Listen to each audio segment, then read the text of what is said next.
Sharon Stone sent me something. What's that?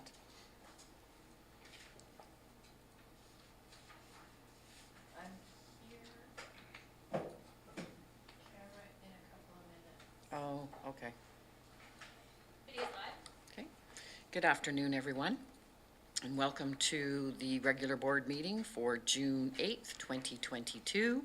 First of all, I'd like to acknowledge that this meeting is being held on the traditional territory of the Coast Salish people. And with that, I'd also like to welcome, I believe we have two alternates. I'd like to welcome alternate Director Justice and alternate Director Manhas. Welcome. And with that, we move to an approval of the agenda, Ms. Harrison. Great. Approval of the agenda. Moved, second. All in favor? Opposed, if any? Motion's carried. Ms. Harrison. Thank you, Madam Chair. The next item is adoption of the minutes. Item M1, the recommendation before you is that the minutes of the regular board meeting of May 25th, 2022 be adopted. Looking for a mover? Second. All in favor? Opposed, if any? Motion is carried. Thank you. Ms. Harrison. Thank you, Madam Chair.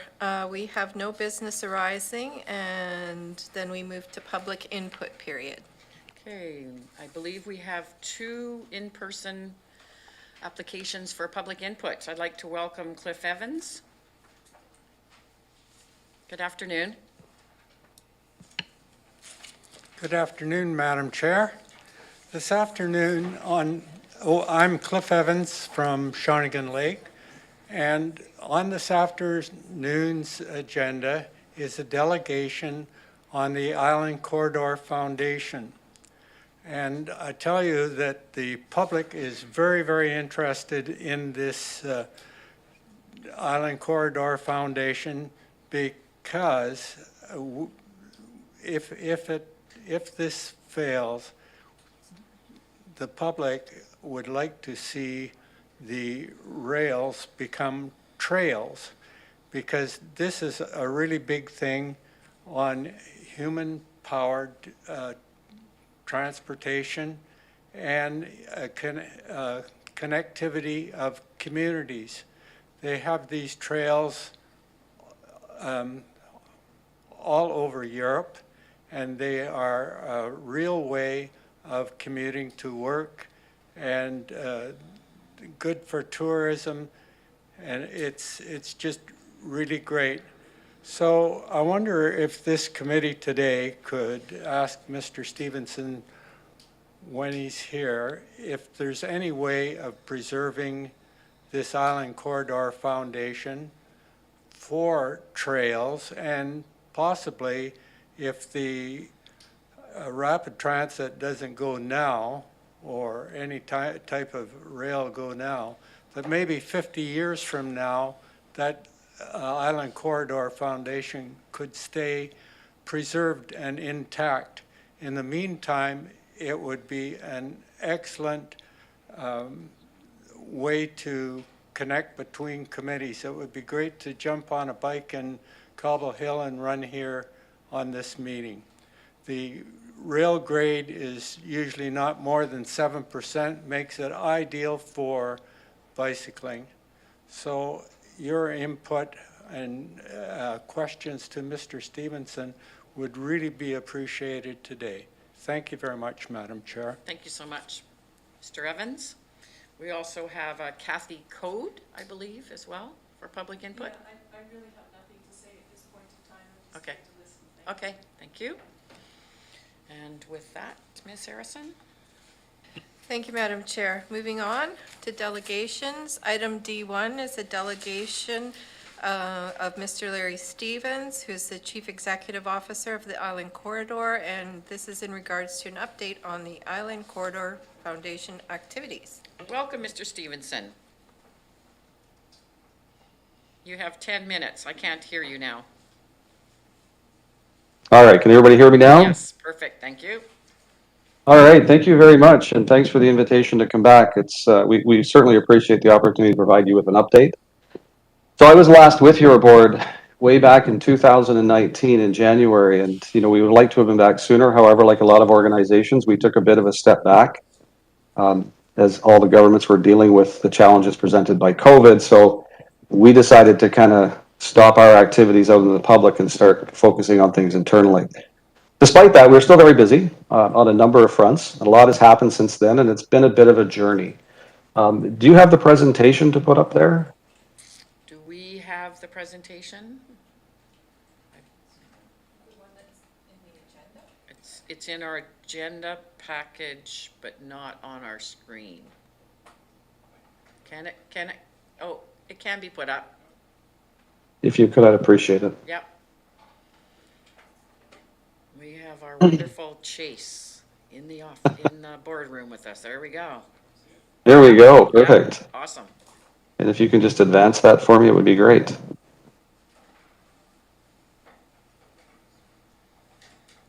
Advance. There we go. There we go. And one more time. There we go. Thank you. So we only have a short time, so I'm going to focus our discussion today on some key points that should give you some background on where we're at today, how we got here and what we need to do next. And I'm going to concentrate on just a few critical elements, and you can see them up there, the provincial assessment, the legal issues, the weather event, the business case, and of course we'll have a discussion about rails to trails, and then of course the next step. Next slide, please. So let's first talk about the assessment. So in 2019, the province initiated the Island Corridor Condition Assessment, and this was really done at the request of the Premier to understand what the cost would be to undertake the restoration of the entire corridor. It's key to note here that this was an independent third-party assessment. The ICF had no role in development of the assessment beyond providing the information to consultants. The government released the report in the spring of 2020, and the outcome they provided, they provided 3 operating scenarios with varying price level outcomes. And they started at a low of about 326 million to approximately 728 million, with an additional $595 million for a commuter system in the Langford-Victoria corridor. We accepted the findings of the assessment, however, supported the mid-level costs as the lower cost solution would not meet the needs of the island, while the upper level costs were really for an overbuild in our view that the island wasn't required to have today and couldn't support today. Extremely important piece, the assessment, because it does provide the baseline for all the assumptions that have been made in our business case. It also gave us a common ground and a base of understanding with the government to move forward on trying to figure out, the cost of restoring the rail service. Next slide, please. So we'll move on to the legal issues that everybody I think is pretty much aware of the Snutnawas case. As most of you know, our organization has been involved in an ongoing legal issue with the First Nation in the news. The basis of that case, the Snutnawas brought, was that the land the railway operates on was taken for railway purposes. Given there are no rail operations on the land, that the land should be returned to the nation.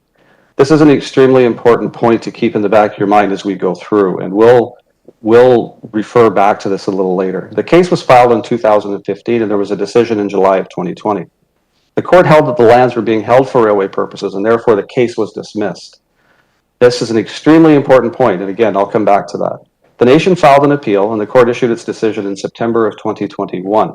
The court held that the land was being held for railway purposes, denied the appeal, however, they did so with conditions. The court took the position that while the land was being held for railway purposes, it couldn't be held indefinitely. The court placed the primary responsibility on Canada to determine if the corridor is in the public interest and if it will fund improvements in the northern region of the line. If it is not in the public interest and will not be funded, the case can go back to the courts. The Snutnawas can bring it back, and it's very likely that reversionary rights are going to apply, meaning that the piece of land that was taken for the railroad would be returned back to the nation. The province did not escape unharmed in that court case. They also must make the same determination by March of 2023. So we have a deadline. We have to make a decision, and it's quickly approaching. So deadline, March 2023. The next thing, next slide, please, was the weather events in November of 2022. We saw the closure of the Malahat, we saw the sinkholes north of Nanaimo. This really exposed the lack of transportation options on Vancouver Island. It was a graphic display of the risks we have with our reliance on a single highway on the island. We were unable to move people or goods for a period of time. It brought critical focus to the fact that there just are no alternatives, and there really are none under consideration.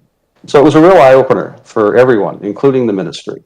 The corridor held up well under extraordinary conditions. We had one small slide that literally took us 4 hours to clear. Other than that, the rail line continued. So the weather event, combined with the defined timelines before us, brought renewed interest from the province. Next slide, please. The initial business case. Over the course of the last several months, we developed an initial business case to demonstrate the viability of a restored rail system on the island. The business case was released on May the 16th. The next step in the journey, it outlines the economic opportunity of rail. It justifies the investment in rail through identification of needs, and it lays out the economic framework and the cost benefits of a fully restored rail system. That business case has been provided to the province and to the federal government. It's currently under review by both governments. We have talked with the Ministry of Transportation on a number of occasions regarding the business case. Those talks will continue, and we're meeting with the feds next week to continue our discussion with them.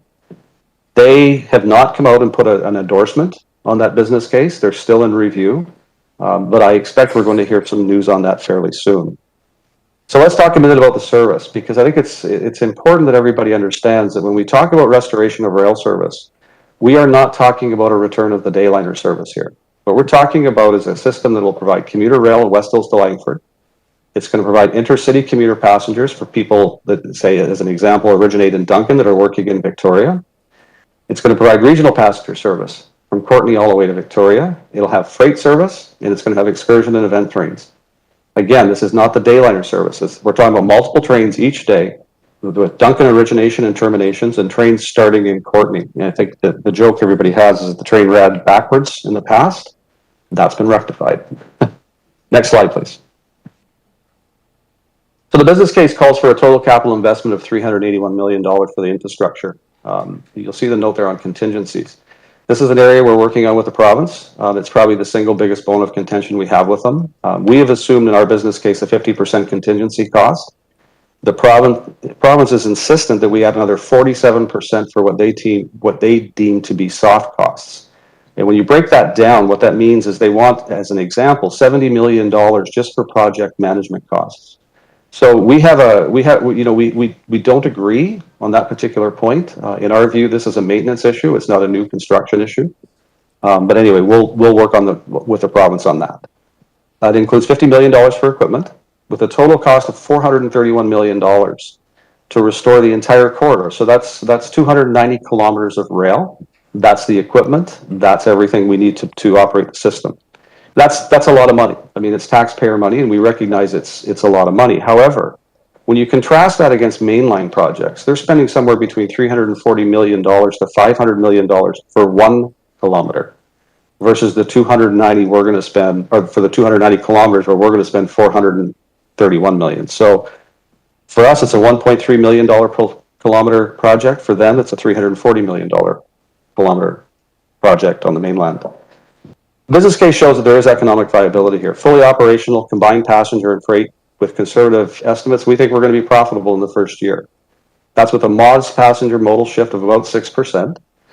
It's not a lot of people, and that's using freight at half of historical levels. And in the discussions we're having with potential freight users, we think that's easily attainable and probably easy to double very, very quickly. There's opportunity for substantial growth here. Each 1% modal shift will amount to $1 million in profit. And if we only carried the historical freight that the rail line used to carry, and that traffic is still there, that's $5 million in profit. Next slide, please. First Nation, this is a big piece of what we're doing, recognition and consultation. It's critical in order to make this project a success. As you know, our foundation is a partnership between 14 First Nations and the 5 regional districts on the island. The business case outlines the history behind the land issues of the Indian End Land Grant. That grant, for those that aren't aware of what was involved, provided the land for the construction of the railway to the Dunsmuir family. And at the time, they were granted a 20-mile swath of land that ran from Esquimalt to Campbell River. And when it was done, there was absolutely no consideration given to First Nation land issues. So this is a critical piece for the First Nations that reside on the corridor. You know, and the business case recognizes there's a need to prioritize reconciliation. There's a need to address the land grant, and that this is the responsibility of government.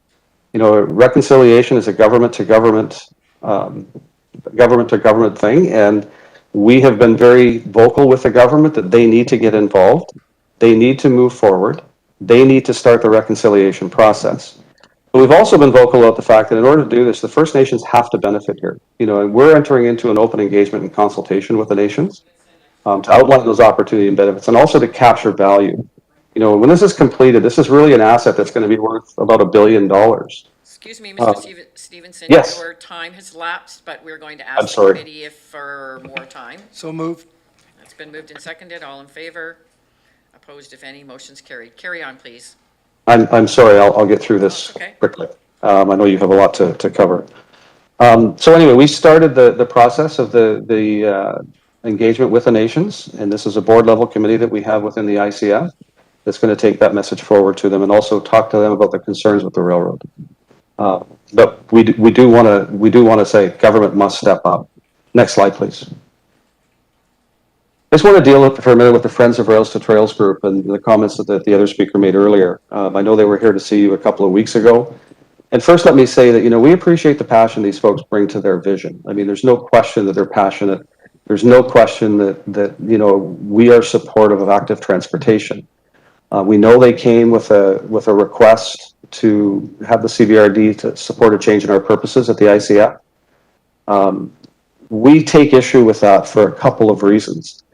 And the first one being that their plan really involves the removal of the tracks to build trail, and there's several issues with that. The first being, first let me say that the purposes of the foundation allow for all types of things to happen on the corridor or within the corridor. It does not allow necessarily for the removal of the tracks.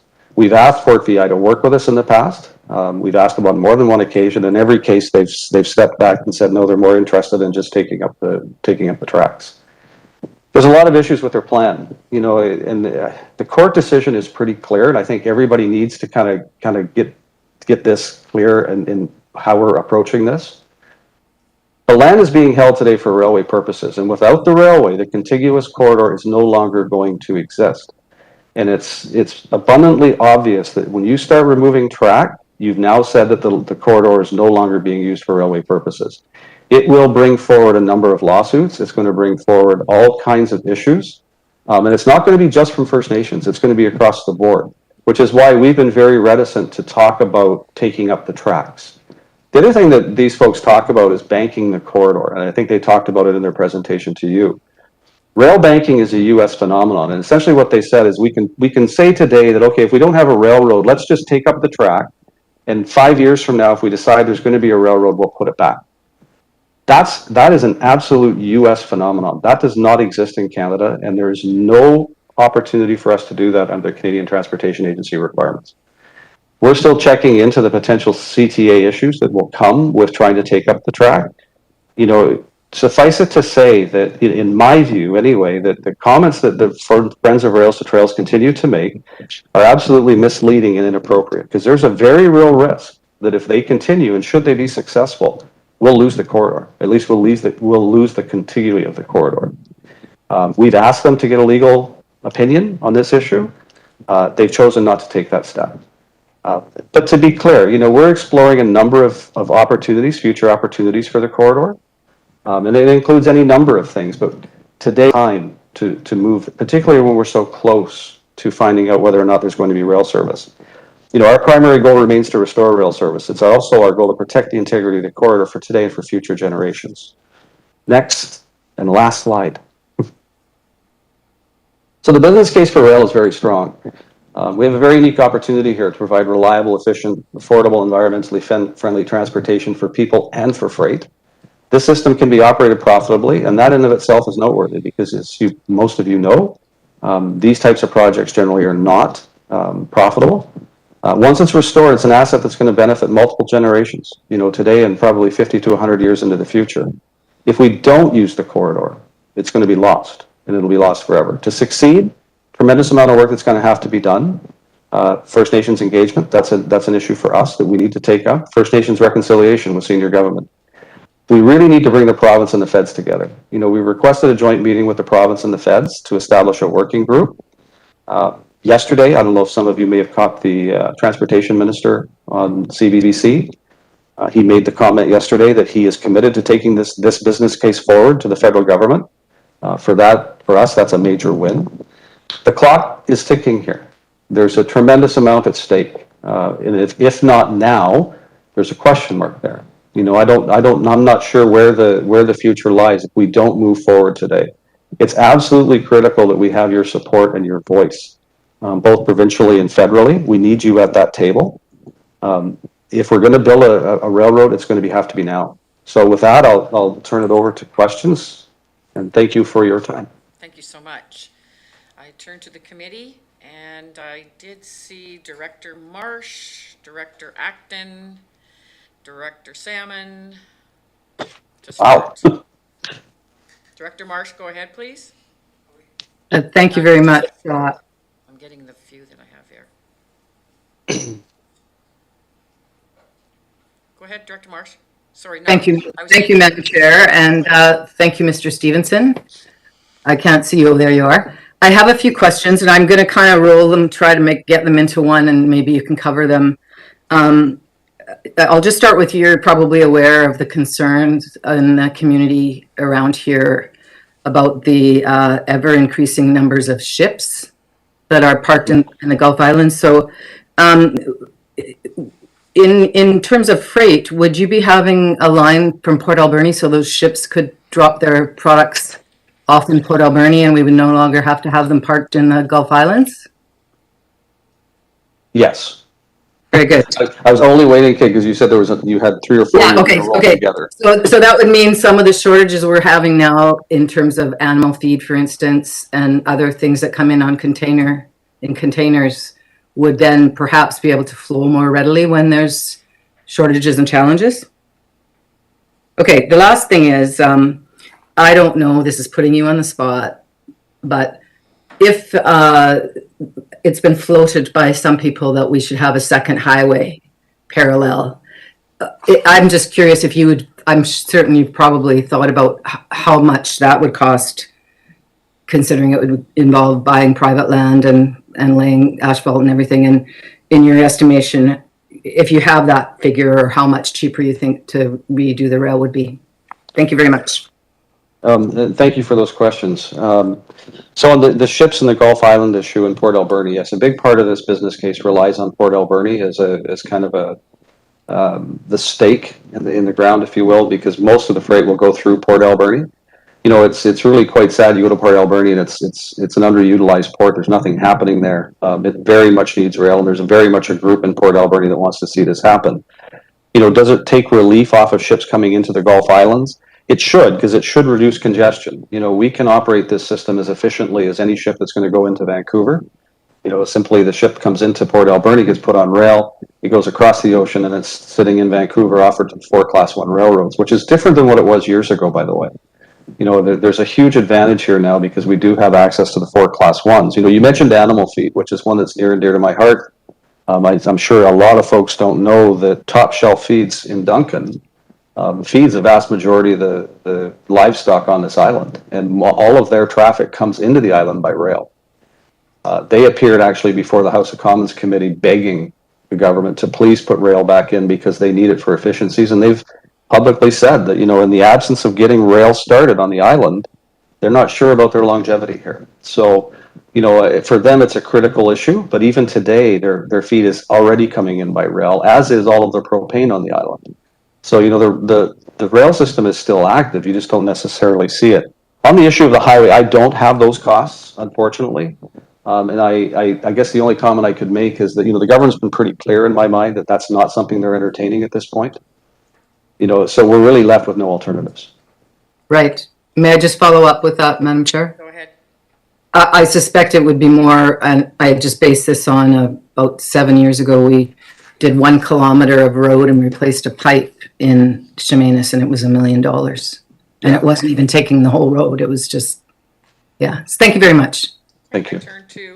I have on my speakers list Directors Acton, Salmon, Morrison, Wilson, and Kuhn. Have I missed anyone? And Staples Manhas. Go ahead, Director Acton. Thank you, Madam Chair. Welcome, Mr. Stevenson. Thank you so much for your presentation. And I recently was at your presentation at the Chamber of Commerce, and I thought it was really some really important points that you haven't shared with us today was around climate change and around reducing our CO2 emissions. So that information was really valuable. But I have a question about some of your statistics or information that you provided. You compared two figures. I think it was like 340 million to 1.4 million per kilometer, and so that's like 100 times difference. What are you comparing there? So, first of all, let me deal with the issue of the environment.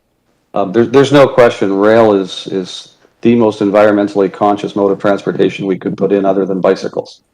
You know, when you start comparing buses to trains or cars to trains, there literally is no comparison. And those numbers are all in that presentation that you referred to. On the second issue, can you just ask me that question again, please? It was in your presentation today. You were comparing the cost for the mainland. It was like 340 million compared to what our cost would be. What are you comparing? Like different types of service or SkyTrain or what? So yeah, those are extensions that are taking place on the mainland. There's 3 or 4 different extensions that are happening. The Broadway extension is one. And you know, the primary difference there, and I think, you know, it's kind of educational for us here, is that their costs are so much higher because they've got to go through a whole process of land acquisition. They've got to do a whole bunch of stuff environmentally that we don't have to do. We have an existing rail system here.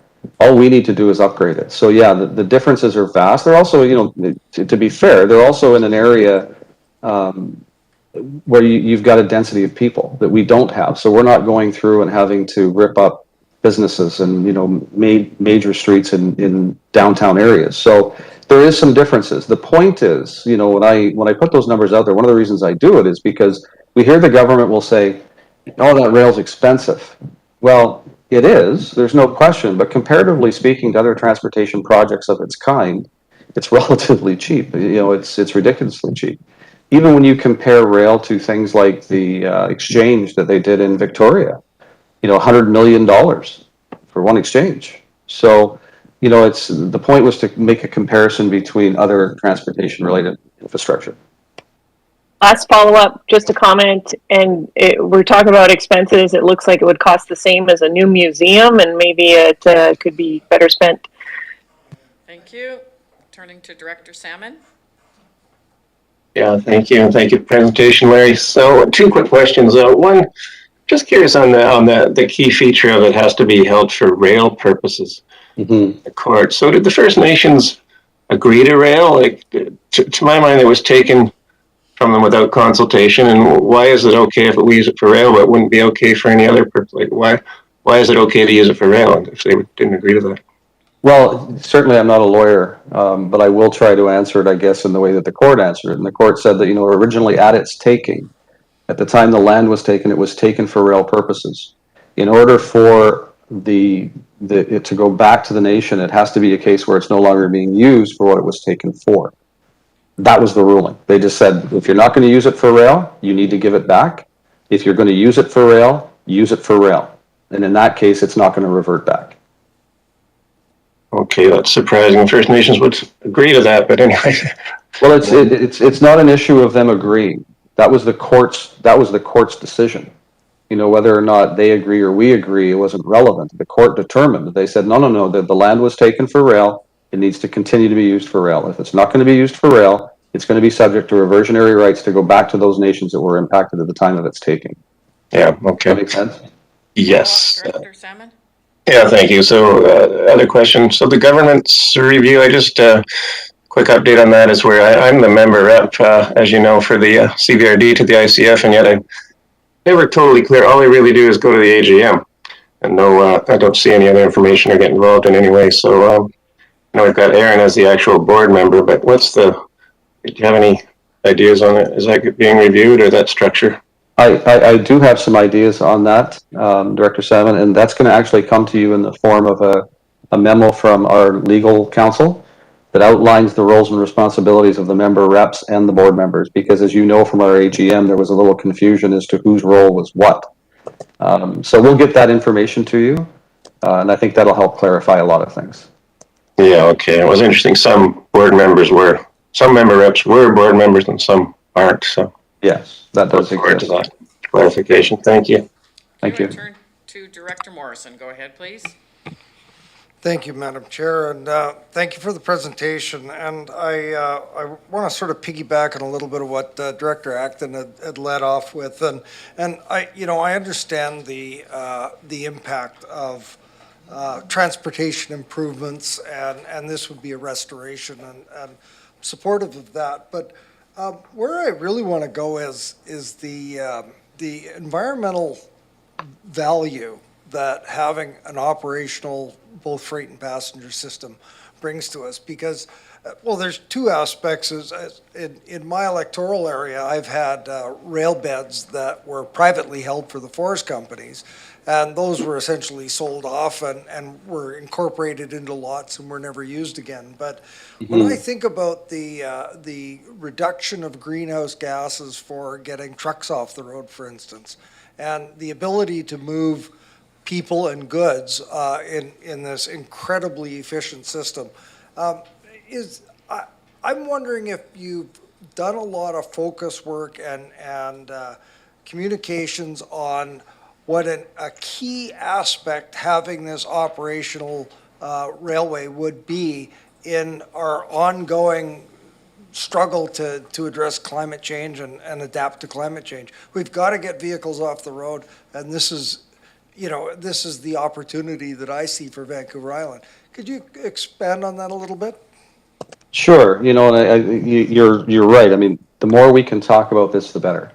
And there's a lot of pieces around this. And in fact, if you go into the business case, we actually quote some stuff that came out from you folks regarding the impact of greenhouse gases just in the Cowichan Valley. But if you look overall from a provincial perspective, I think road transportation accounts for about 46% of all the greenhouse gases in the province. When you start breaking that down, the transportation piece of it, only 4% of that is really rail. And when you start comparing rail to commuter rail, transit buses, private automobiles as an example, rail produces 1/3 of the CO2 of cars, and it's about half of the CO2 of buses. You mentioned freight. Freight, there's a big win on the freight because you can take one boxcar and you can put the equivalent of about 3 trucks in one boxcar. So trains are 4 to 5 times more fuel efficient than trucks. And trains move 1 ton of freight about 200 kilometers on a single liter of fuel. So, the environmental capabilities of a rail system, if we have any hope of ever reaching our targets, our environmental targets in this province, we need to address the road transportation system. And that's how rail does that in spades. Thank you. Do you have a follow-up, Director Morrison? Okay, turn to Director Wilson. Go ahead, please. Yeah, thank you, Madam Chair, and thank you for that. I'm a great believer in rail. Even my kids and my grandkids don't believe that I actually went to school on steam trains, and I did. And until the diesels and the electric started coming along. I've also travelled on the Shinkansen, the TGV, and the Channel high-speed systems. So I understand exactly what's going on with these trains. We need them. There's no two ways about it. Here's my question, though, here. We have a very small, singular line here. And one of the biggest problems has been the regularity of how often those trains can run in one direction only. As far as I recall, there are no side rails where we can pass 2 trains in opposite directions. So any system that comes along, I'm imagining, would have to be almost a hopscotch, where you would go, let's say, from Nanaimo to Ladysmith to Duncan, and then change to go from Duncan to Cobble Hill down to Victoria, etc. Is that this kind of model you're looking at, or are you looking at a one-way long and one-way long back again? Because that is not going to really work for any kind of a business type of thing. And more importantly as well, do we have any idea of what it's going to cost per kilometre for the passengers? Thank you. So I'll try and get both of those. First of all, on the issue of the trains running on a single line. In the rail industry, that's really not an issue as long as you have passing tracks. And I'll give you an example. CN Rail is probably the single most efficient railway in North America, yet only 30% of their tracks are double tracked. So what you do is you make use of passing tracks, and no, we can operate multiple trains on the same track. So what happens is one train comes in, goes to a siding, the other train goes by it, the other one pulls back out on the line and goes by them. So we will, as an example, if you look at the business case, there's going to be like 3 to 4 trains operating just in the Langford to Victoria portion. You know, those trains will be on the move as a commuter system, and then they'll start moving up and down the island as well. So we can move multiple trains on a single track as long as we have passing tracks, and we do. We have passing tracks that exist today, and we also have room to build more passing tracks all up and down the system. So that one's easily easily adjustable. On the ticket price and the ticket side, when we did the business case, what we did is we took the existing prices that we see out in the market today, both through transit and through private bus services, and the fares, in our view, on the train will be comparable. It's going to be similar to what you're seeing today. And in fact, one of the things the province got upset with me over is when I was doing the business case, we talked about the Duncan commuter into Victoria, and we said, well, you know, you could probably reduce that, and we can put that money towards the train, and they didn't really like that idea. But hopefully that's the kind of thing that happens. We start taking the system, and, you know, we have to make sure that the train is integrated with transit. There's no question about that. It won't work without it. But there's going to be an opportunity, I think, to make some adjustments all the way around. I turn to Director Kuhn. I have a question. Now, there was the ENN land grant. Now, that probably is going to stay the way it is. Then you talk about the rail corridor. And the corridor is supposed to be, what, 20 kilometers wide? Now, is that the land that would be included in your ICF? I don't think that's what it is. So you're talking about two different things. So originally, when the land grant was given back in the 1880s, there was a 20-mile swath of land that went from Esquimalt to Campbell River. Today, that 20-mile swath of land is literally 100 feet wide, running the distance from Victoria to Courtenay. The other portions of that were all sold off over the years. So, you know, when you say, is it going to stay the same? We're really only talking about the 100-foot strip. But when you go to and talk to the First Nations, they're talking about the 20 miles. So that's where the rub comes in for the nations. And, you know, they do address this issue since the 1940s and 50s. And it's real, and it needs to be addressed. And as we've explained to the government, regardless of what they do, regardless whether they determine whether they want to move forward with rail, they're going to have to deal with that issue. The nations aren't going to just drop that issue. It's going to continue for them. So then I understand that even if, let's say, the rail project falls apart and we're going to try to make it a trail, even if the natives got that land back, let's say, and there's a cooperation between the rest of the population and them to get the trails built, that still wouldn't satisfy the natives because they're after the 20-kilometer strip of land. Well, I don't know that they're after the strip of land. They're not asking to get the land back. What they're asking for is recognition of the fact that the land was taken and that something has to be done to compensate them for that.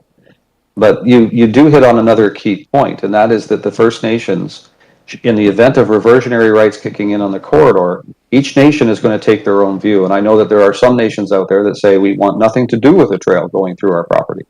We have other nations that say, yeah, you know, okay, that's not a bad idea. We'll consider that. So, you know, thinking forward ahead, if you're the folks that want to build a trail, you're going to have to get the 14 nations to agree to join in. Thank you. Thank you. I turn to Director Staples, and I have Director Staples, Manhas, Stone, and Martman, and Nicholson. Thank you for your presentation. And if I can just remind all of us too that language is really important when we're speaking about things, and how we choose our words is very careful. We need to be very cognizant of that when we're talking about members of our community. So I'm a huge supporter of rail. I am, you know, I feel like I could champion this for the rest of my days. I particularly after the flooding events that we had, and the disasters that we had, and seeing how close we came to being in serious jeopardy in terms of food security. And I don't really think that people recognize that was really widely shared in a way that people can understand the impacts of not having that backup system specifically. And so there's that. Those reasons, I think, just cemented me more in my belief and my support of rail. There are so many economic benefits. There are benefits to people in terms of just modes of transportation, to having opportunities, whether it's for schooling or employment, or, you know, particularly with the hybrid models that we live in. There's just so many reasons. The tourism, I mean, I could go on and on. And I'm really grateful that we are at a place now where you're saying that the minister is going to be championing this for us with the federal government, because we're long past due that time. And, you know, and I believe that the process that I have seen you go through in the past, since I've been in this position, is that you have spent time speaking to and trying to work through with First Nations communities on the island, and that you will continue to do that, and that will be part of this process moving forward. It has to be. And, you know, and I recognize that from my understanding, there has been, as you said, people who really believe in this for a lot of different reasons. It brings economic opportunities to everyone in different ways. And to hear, you know, one of the things I remember from the early days of this conversation was around the, you know, the scheduling of trains, and how will that work in terms of tourism, but also in terms of commuting, and, you know, that phased in approach across the island.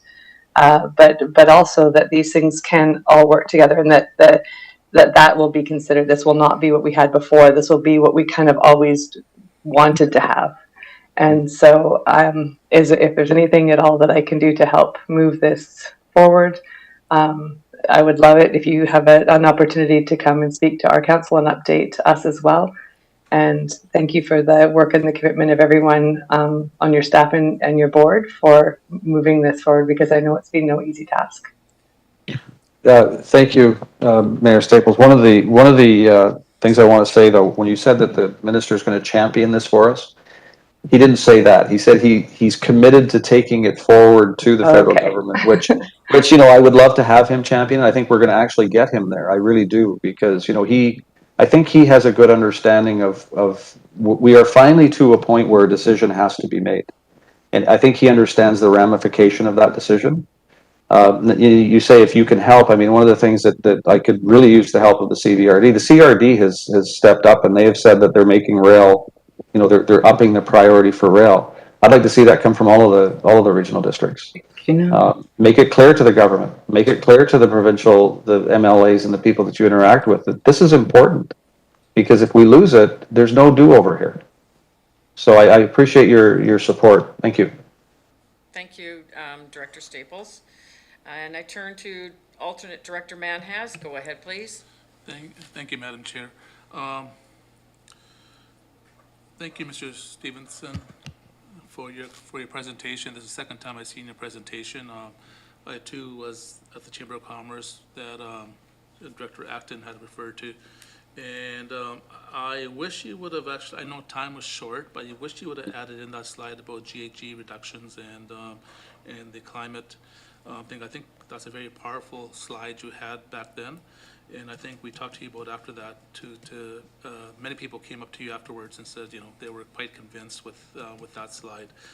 One thing I really like is the freight services, to move freight by rail rather than by trains. Rather than by trains, rather than by trucks. And I think one of the ways we can really get you can get some support is for you to write to North Calgary Council, maybe the CVRD, City of Duncan, asking for a letter of support to send to the provincial government and the federal government. I know other organizations do that, and we have sent letters to all levels of senior levels of governments for letters of support. So I think it'd be a very powerful tool if you do request that from all local governments. Thanks. Thank you for that. Yes, and we will do that. Okay, I turn to Director Stone. Go ahead, please. Yeah, I don't necessarily want to cross swords, but I just wanted to provide a little bit of color to Larry's presentation. And Larry does an excellent job from staff perspective. And I just have to reiterate from a board perspective that our priorities are absolutely around working with the First Nations throughout the corridor. And we've really taken a strong position of ensuring that all primary benefits of an active railway would be directed to the nations that have historically and currently suffered the impacts of both the land grant and the corridor passing through communities.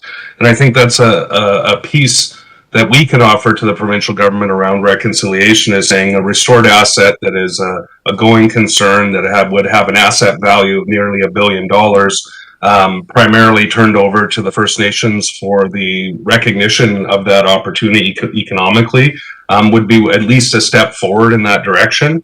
We've mentioned the climate action pieces, and I appreciate that the slide wasn't here and Larry was already short on time. But just be assured that what Blaze experienced at the AGM for the member reps is really just the difficult point of the conversation that we're all having together. We do have another special board meeting coming up later this month where we're going to dive deeper into some of the issues that have been brought up here and that continue to be brought up, so that we can really provide clarity from a legal perspective around what the implications are if the corridor is lost. Because we also recognize that we do have this timeline on the horizon, and it is sort of this big push to get restoration of rail service. But should that not happen, what are the alternatives? And we want to be prepared with a plan B and a plan C, with the ultimate effort of ensuring that the corridor is protected and that it can be recognized, not just for today's generations, but future generations as well. So we'll continue to work on that. Around the business case and the economic development, the business case is the first step towards a business plan. So this high-level economic analysis is just to get the foundation there to be able to develop more of the specifics around a business plan that would be more detailed and fleshed out. And we're continuing to work on that work as well.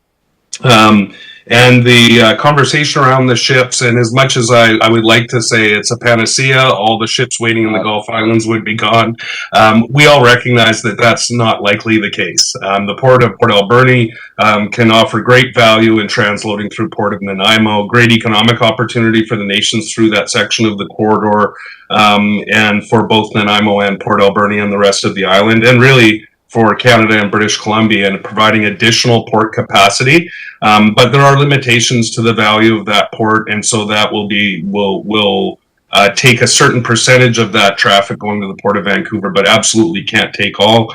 But when you add the improvements into Prince Rupert in the port there, we are working as a nation, I don't say as ICF, but as Canada, to dramatically increase port capacity on the West Coast and ease the congestion that's here. Just in the last week at FCM, had great conversations with staff of Minister LeBlanc. We do hope to go out there and meet with them in more detail, and meetings are ongoing with Ministry of Transportation, both federally and provincially. And Larry had alluded to the statements of Minister Fleming yesterday that does show that the conversation is bubbling to the surface in a more urgent and I think a more productive way.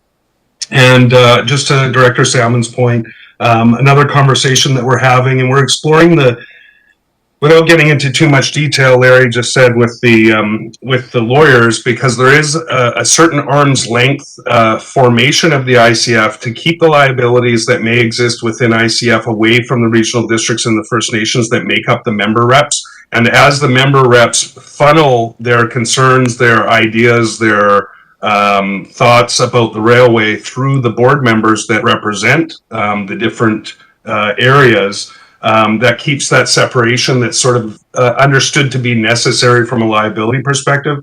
But we also have talked internally, and Blaze, to be fair, much prompted on your promptings of me and conversation at the member rep level about being more effective in communicating and opening two-way communication channels with the member reps. But as long as we can preserve the the needed liability separation between all of the member rep organizations and the ICF itself. So there's so much work going on right now.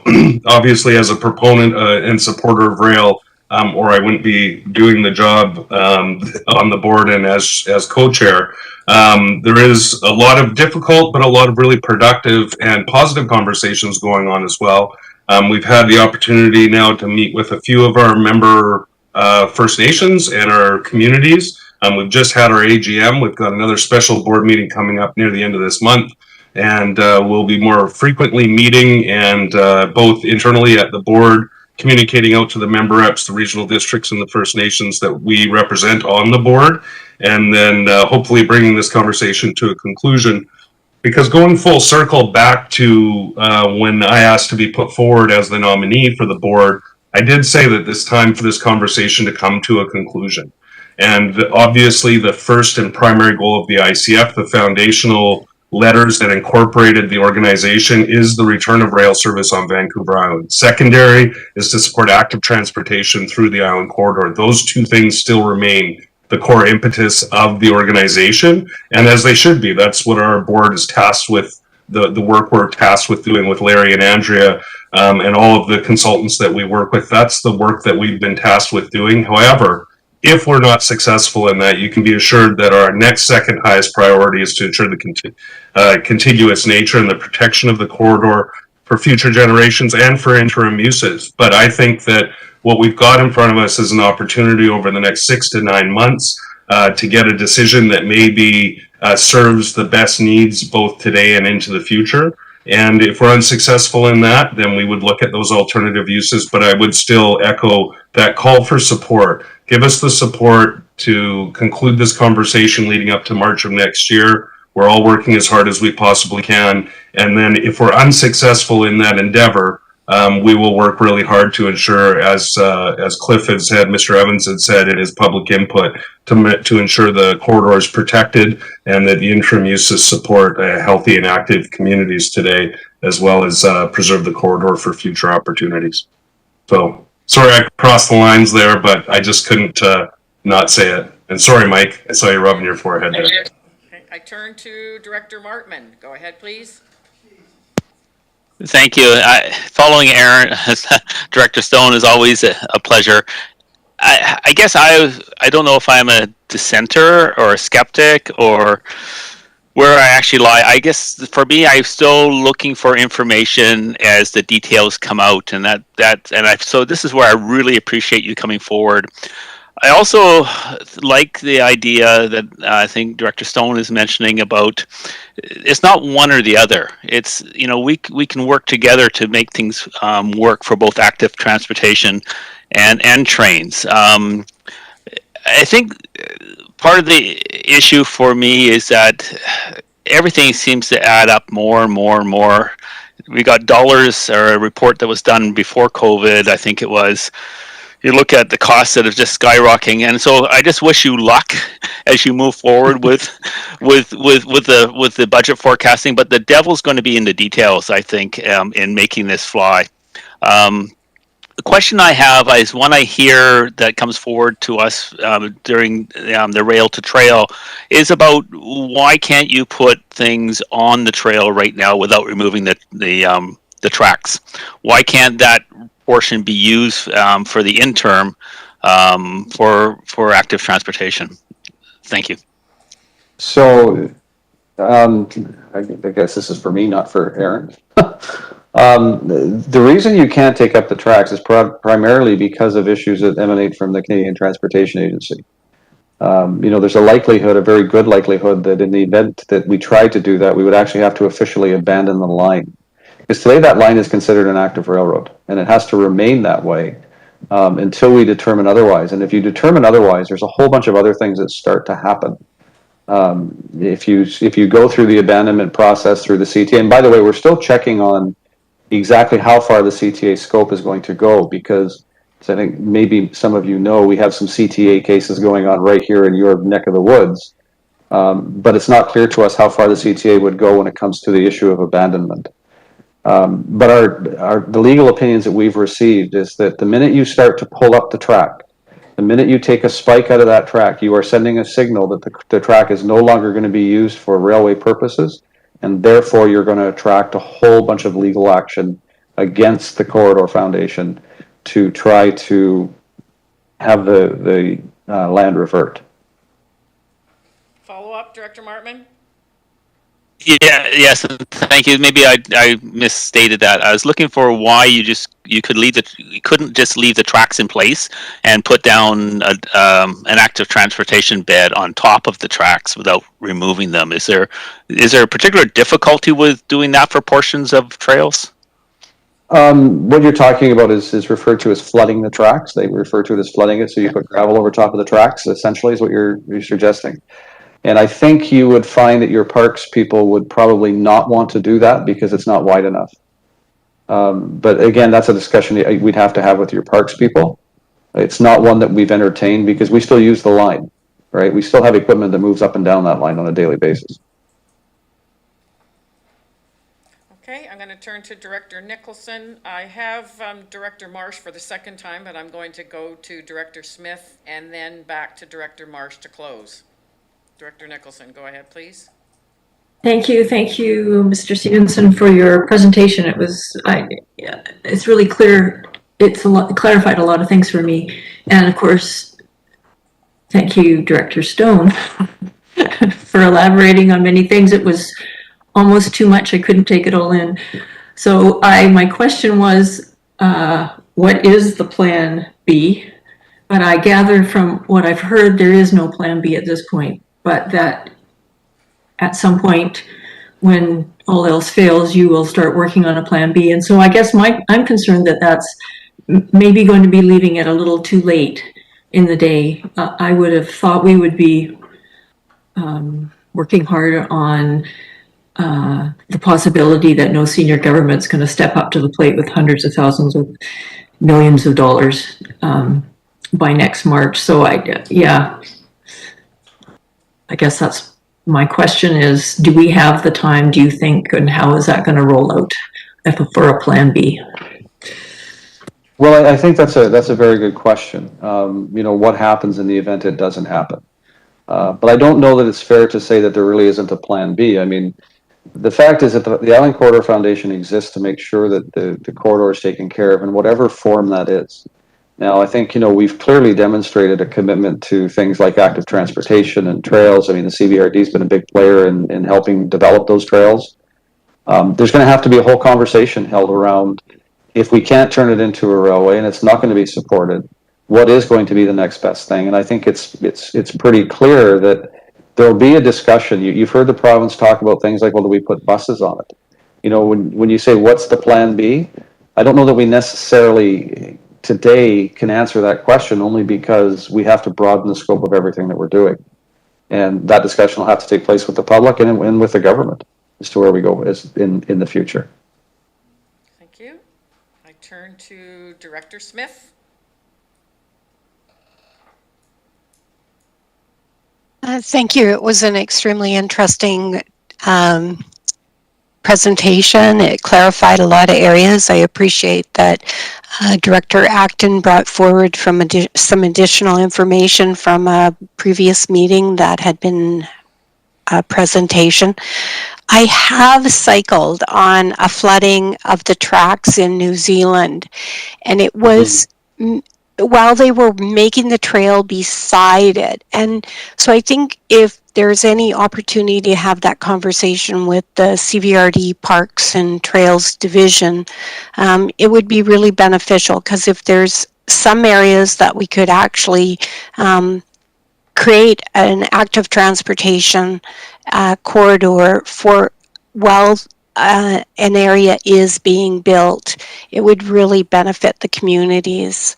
And that would be appreciated from Island Corridor Foundation, so that it is doable to cycle on it and to walk on it. And, it may not meet the total standards of the CVRD Parks and Trails, but there might be an exemption for a limited period of time. Thank you. Thank you. I turn to Director Marsh to close. Thank you, Madam Chair. It was very helpful to hear everyone that followed and the answers that they got. And I'm happy to hear from both Director Stone and Mr. Stevens that First Nations must benefit. It's right in your report. Because as I was sitting here thinking about the 20 miles, I realized I've owned 3 houses in North Cowichan. One as far south as you can go, one in the middle, and one as far almost as far north as you can go. And every single one of them was very well within 20 miles and of the railway. And it kind of makes me feel sick, actually, knowing that. I think that that is maybe one of the blessings that that you're bringing, not necessarily purposefully, but that because I consider myself pretty engaged with First Nations issues, but that one kind of punched me in the gut. So thank you very much for keeping them top of mind and making sure there's a benefit. And I would just say, it seems to me, given probably almost all the land, I've heard this before, but I didn't quite realize the 20 mile, that having the rail is more likely to benefit them in a financial way than having people who use a trail for cycling or anything. So I'm really hoping that you're successful. Thank you. Go ahead, Mr. Stevenson. Yeah, just I want to just say one thing, and we're talking about the benefit to First Nations, and we've kind of taken the position that we need to talk with the First Nations and let them identify for us what their biggest need is and what the benefit is going to be for them, and as opposed to telling them what the benefit's going to be. And I want everybody here to understand that the whole thing is wide open. I mean, it's 0 to 60. We are having discussions with the nations today about a First Nations owned and operated railway. As a shareholder, the CVRD, if we can use the term shareholder, the ICF is probably always going to own the land. It's going to own the property, but how it gets operated is a different question. And we are literally having those conversations, as Director Stone had pointed out. This is going to be about $1 billion asset that we're effectively going to, if we're successful and if the nations are agreeable, we haven't got an issue with turning that over to them to operate as their own company. I mean, they're successful in other parts of the country. I mean, this would be a unique opportunity, but even our rail partner today, SBI, has come forward and said, they would certainly be interested in entering into a partnership with First Nations whereby over the course of a number of years, they provide the training and the background and the experience to transition the entire operation over to First Nations. So you have that on one end of the spectrum, and then you have the other end of the spectrum where some of the nations go, I don't know that I'm really interested in that. Maybe I just want to collect some type of a dividend, maybe. So the whole spectrum is on the table. So I want to assure everybody here on the call that those discussions are wide open. There is nothing out there that we're saying is off limits in those discussions with the nations, and hopefully we'll be successful. And I really appreciate everybody's time and your questions. I apologize I didn't have the environmental stuff in, but 10 minutes goes by really fast. So I was trying to get through kind of where we were with stuff. But by all means, if you need, please get a hold of me. I'll be happy to answer any of your questions. And certainly if you need more detail, the business case is available on our website, which goes into a lot of detail about what we're talking about. Thank you so much. On that note, we'd like to give you our round of applause, virtual applause. We appreciate you for coming and appreciate the update for sure. Thanks again. All right. And good luck. Thank you so much. Good luck. I'm going Bye-bye. to take a 10-minute break right now because Director Kuhn is having challenges getting on. So I will take a 10 minutes and come back. His power is out.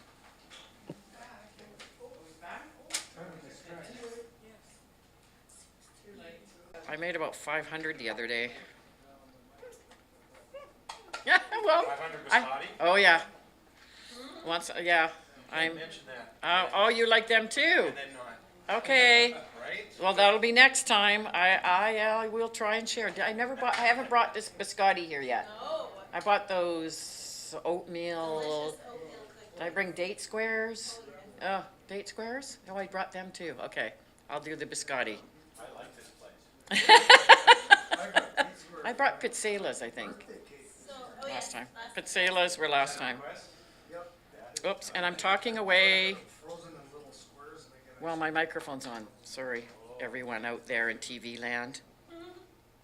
I know, it sounds like you guys are having so much fun, Well, you gotta come and join us. and without us. Just But I have to buffering. be somewhere at 5. So I'm gonna leave if we're not done at 5, unfortunately. Director Wilson and I have to be at Francis Kelsey. Oh. Okay, welcome back, everyone. And we turn now to the chair's report. And I'd just like to share with you, the chair's report folds right into what we were just talking about with the ICF, roles and responsibilities.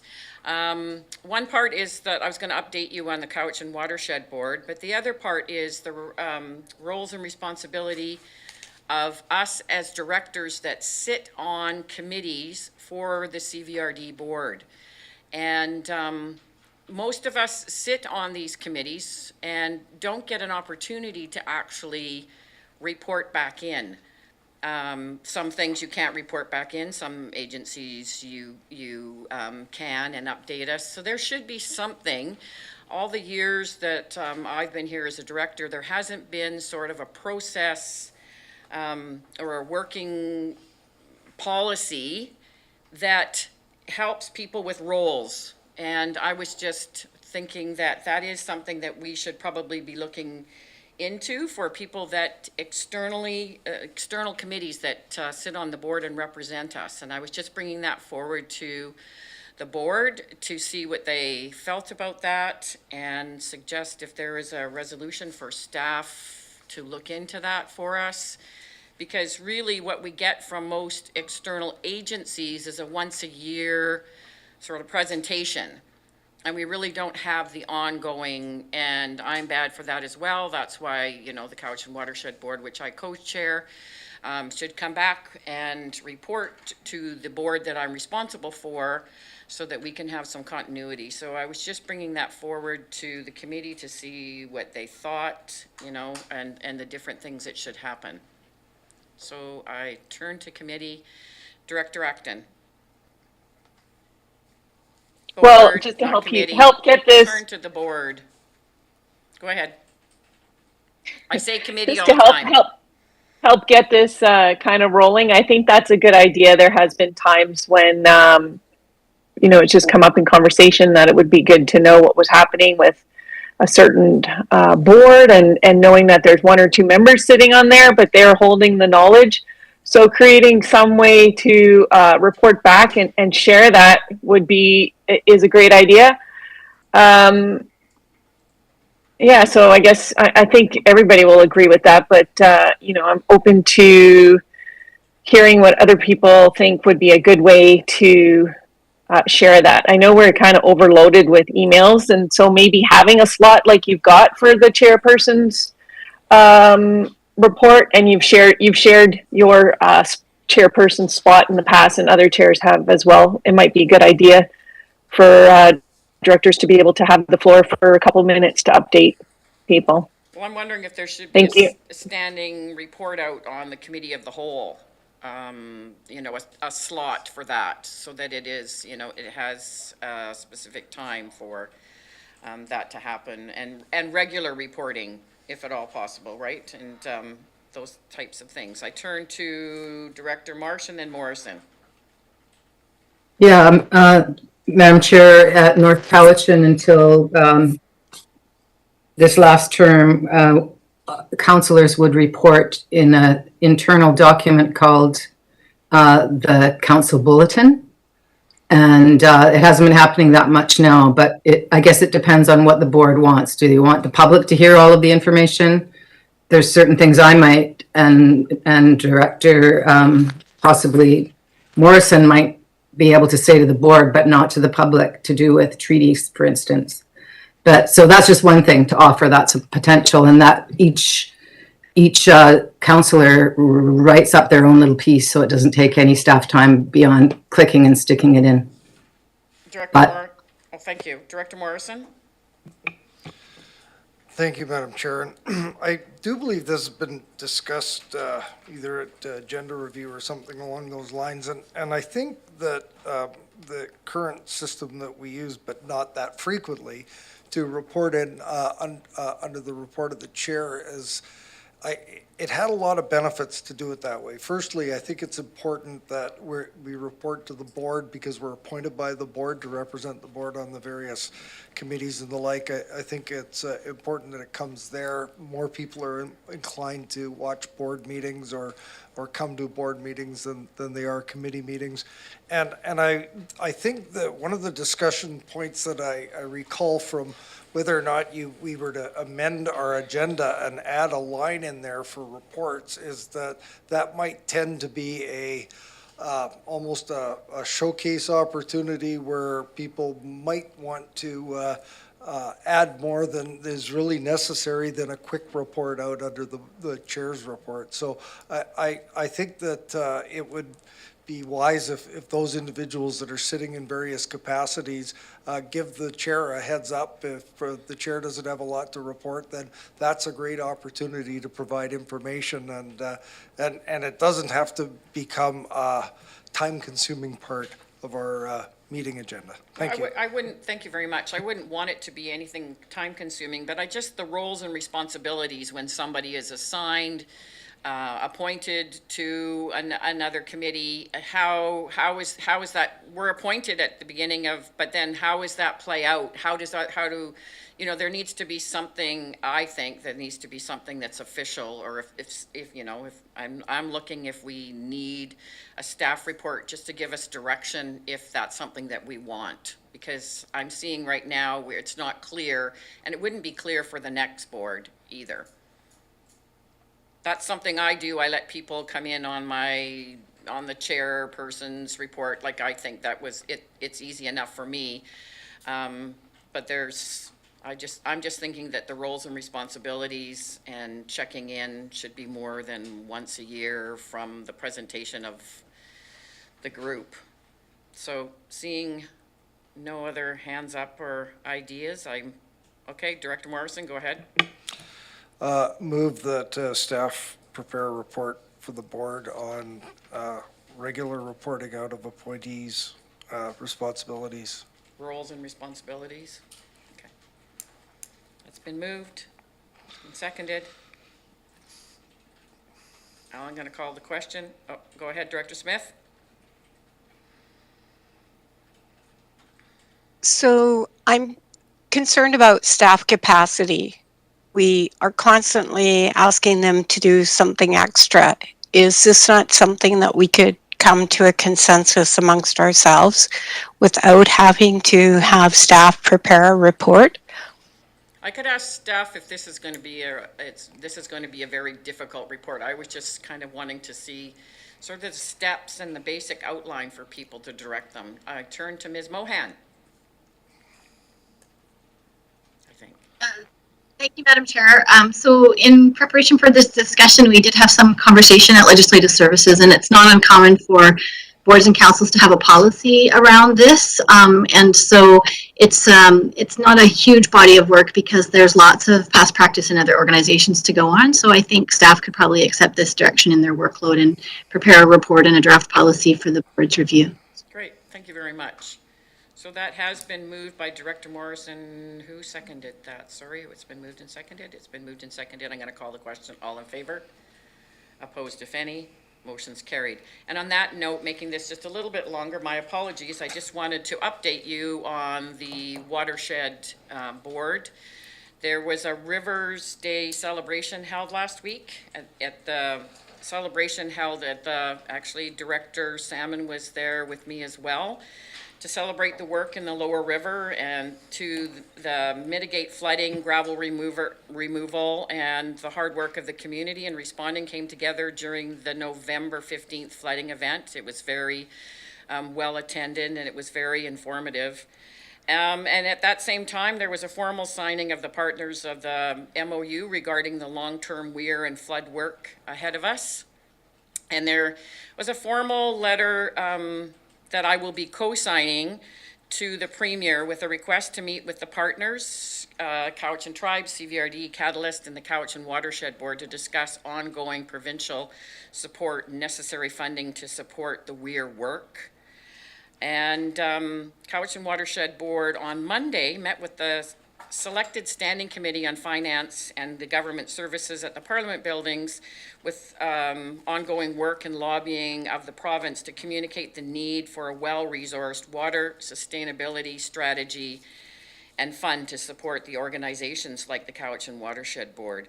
So I was just informing this board that there will be a formal letter being sent out to the Premier, and I just wanted to give you an update on other things from the Cowichan Watershed Board, and if you had any questions. Madam Chair, point of order, please. Sure. I had my hand up as opposed to that last resolution that came forward. I'm not sure that writing a report on whether we should report is a good way to go, but I was opposed to that resolution. Okay, thank you for that. So I'm not seeing anything else, and I'm going to move on now to Ms. Harrison, whatever is next. Correspondence. Thank you, Madam Chair. There is none. There are no information items, and we move on to committee commission reports. And we have report and recommendations of Electoral Area Services Committee meeting of June 1st, 2022. Director Acton. Thank you, Madam Chair. For reports and recommendations of the Electoral Area Services Committee meeting of June 1st, 2022, I move 1 through 9. It's been moved and seconded. Question, go ahead, Director Nicholson. I'd like you to pull 7, please. Okay.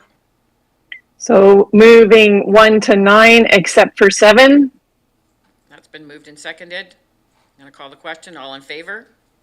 Opposed, if any? Motion's carried. Move to number 7. Could you read that, Director Acton, please?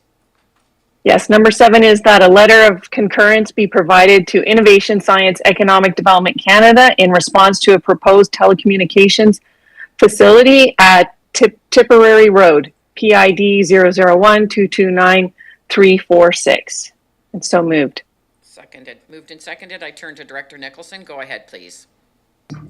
Thank you. So Tipperary Road is in Salem in Area E, and I do not support writing a letter of concurrence at this time. There is a significant segment of the population who are concerned about cell towers and their siting, as it may affect health and safety, viewscapes, property values, etc. So it is true that in Salem there is cell coverage. There are cell coverage problems. However, the CVRD is currently developing a connectivity strategy that, in addition to looking at internet connectivity, it's also looking at cellular connectivity. So I spoke with ACT development staff and understand that a recommendation coming out of that work will be that the CVRD develop a siting policy. I learned at the Electoral Area Services Committee meeting that, in fact, planning staff have already drafted a policy as part of the OCP modernization. And that policy states that, one of the bullets in the policy states that one should locate new equipment in non-residential areas, preferably in industrial areas. So because we do not yet have a guiding policy, because there is substantial opposition from the neighbors who live in the immediate vicinity of the tower and who will be most affected, and because it is not clear to me from the material that we were presented that TELUS has thoroughly analyzed alternative locations for Salem, I think it would be prudent to wait until we have a clearer direction from the broader community and a cell tower siting policy is in place. So I will be voting against this motion. Thank you very much. We had a very long discussion at our Electoral Area Services Committee meeting on this application. Go ahead, Director Marsh. I think it's important, Madam Chair, to have a policy. North Cowichan adopted a policy that was very well thought out and had used some examples of policies around the area so that the siting isn't close to people's homes or schools. And certainly I know they would share that if they haven't already that. And it sounds like you're, Director Nicholson, saying staff is working on one. So I won't support this at this time either. I'd like to see the policy. Thank you. Director Acton, go ahead, please. Thank you, Madam Chair. I'm wondering if staff can answer the question. I can't recall if we went this far to discuss whether if we referred this back to the time of when we do have those policies, if they're forthcoming, what would be the consequence? Staff, who on staff would like to take this? Go ahead, Ms. Cheroff. Madam Chair, through you to Director Acton, I'm not sure that I understand the question. I'm wondering what would be if we did not send this letter of concurrence right now and just deferred it until we do have our policies in place, what would be the consequence? What would be the outcome? Would it just delay the project, or? Madam Chair, I believe that that would constitute a non-concurrence on the part of the board. I would have to look at the federal policy and procedures for cell tower consultation, because we don't have our own policy that's been adopted at the CVRD. The proponents follow the mandated federal policy. And so I believe that not making a decision would be the same as non-concurrence. And so, yeah, it would be up to, we would have to go back to the proponent to see whether or not that would kill their proposal, or if they would be able to hold in that particular location. But I believe we talked about that as well. I'm going to, Director Acton. So, Madam Chair, can I follow up? I'm going to go to Director Wilson and come back to you. Director Wilson. Yeah, thank you. Thank you, Madam Chair.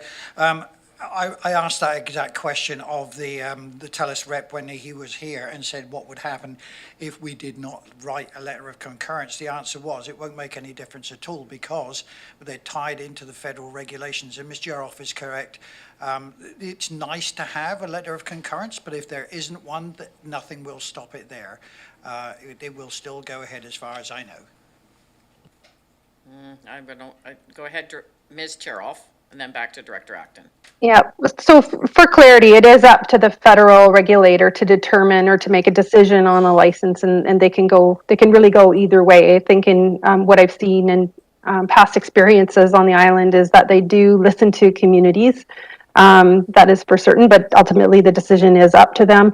I do know, unfortunately, the proponents are not here to speak to this today, but they have been trying for quite some time to site a tower in Satlam, and there are very few locations, and there is actually very little commercial or industrial land. So the predominance of land use within that area is in fact residential. So it may be challenging to find an alternative that isn't residential. Thank you. And also, we did touch on electoral area services emergency preparedness as well, and we spoke about it again today. I turn to Director Morrison. Thank you, Madam Chair. And you know, I'm trying to figure out when we change from the the foundational policies that we make our recommendations based on the bylaws and the policies that we actually have on the books today, that we don't anticipate a policy that's coming down the road that may or may not be implemented by this board. So, going back to basics, we know what the rules are on the books, and this was thoroughly discussed at committee. I'd suggest we proceed with the vote. I'm going to call the question. All in favor? Opposed, if any? Director Acton's opposed. Alternate Director Justice, Nicholson, Staples, and Marsh. Motion. And Stone, Madam Chair.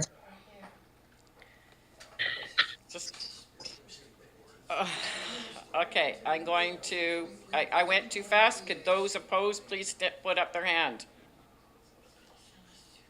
Nicholson, Salmon, Stone, Justice, Acton, Smith, Staples, and Marsh.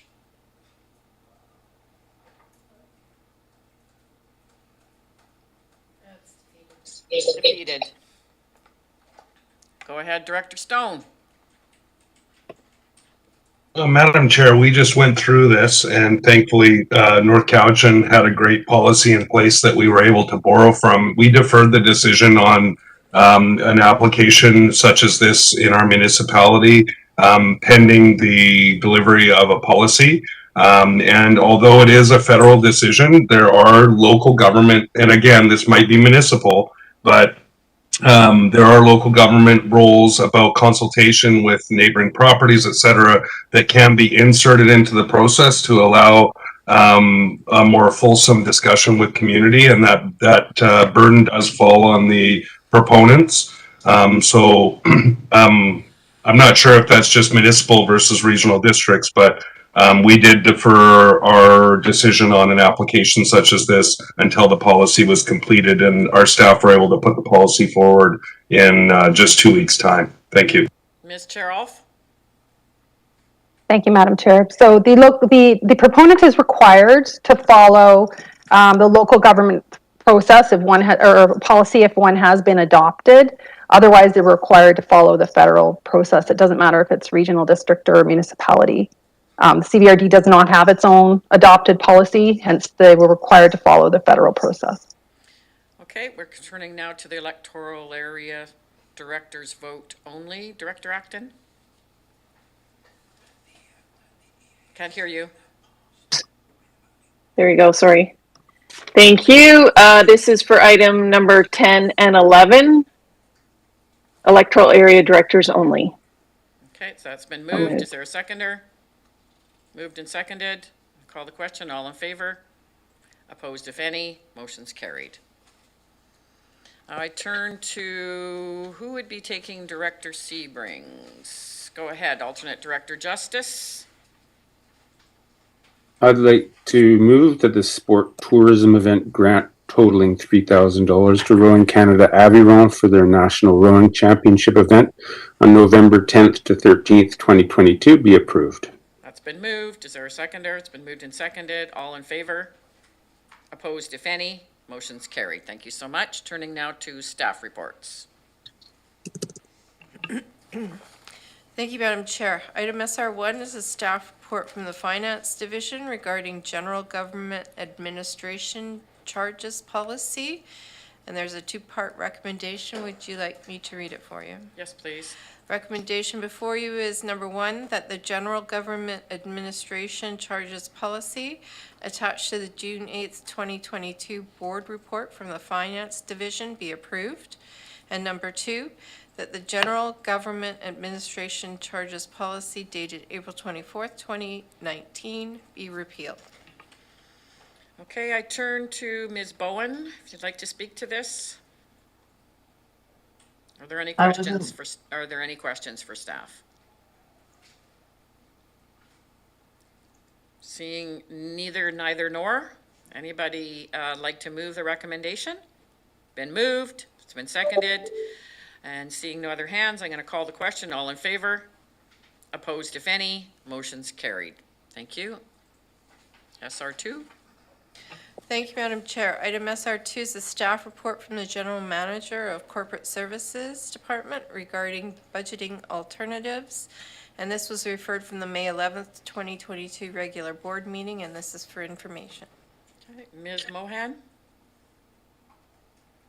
Thank you, Madam Chair. Through to the board. This is was a request for information by the board on alternatives to our budget process. And I think it was stimulated by a report that appeared on that agenda suggesting a particular financial mandate for the board when staff proceeded to set the budget for this year. And so I have undertaken to kind of give a synopsis of how we've modified the budget process over the years, and also some of the efficiencies that are realized when the board does choose to give a financial mandate to staff for preparing the budget.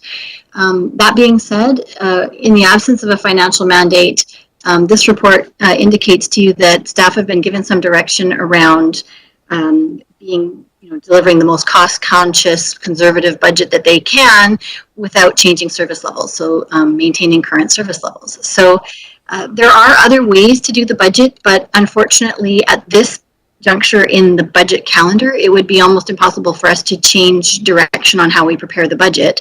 There's a little bit of latitude around how we kind of bundle the information when it comes time to presenting the budget to the board for consideration. But the report identifies that if the board is interested in pursuing different kinds of budgeting methods, the time to decide is prior to, in this case, I think it's February 22nd of 2023, which would then give us time to sort of change how we do the budget and change all of the forms and the administration process to be able to support the board's desires on the budgeting method. So we're a little bit late in the game for the 2023 budget, but there's definitely opportunities for feedback for 2024. Director Nicholson.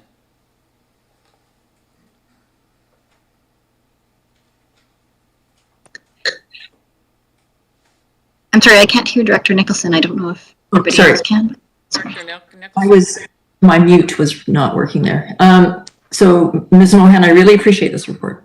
I thought it was really nice to have it laid out what the different options are, and regional district budgeting, as we know, is complicated, and it's a real staff. It's a resource expensive process, I guess, and it is also really important to continuously improve. I think that it's not something that you can deal with in a static way. It really helps to continually kind of change and tweak the system because it allows you to think about things a little differently each time, which is a good thing.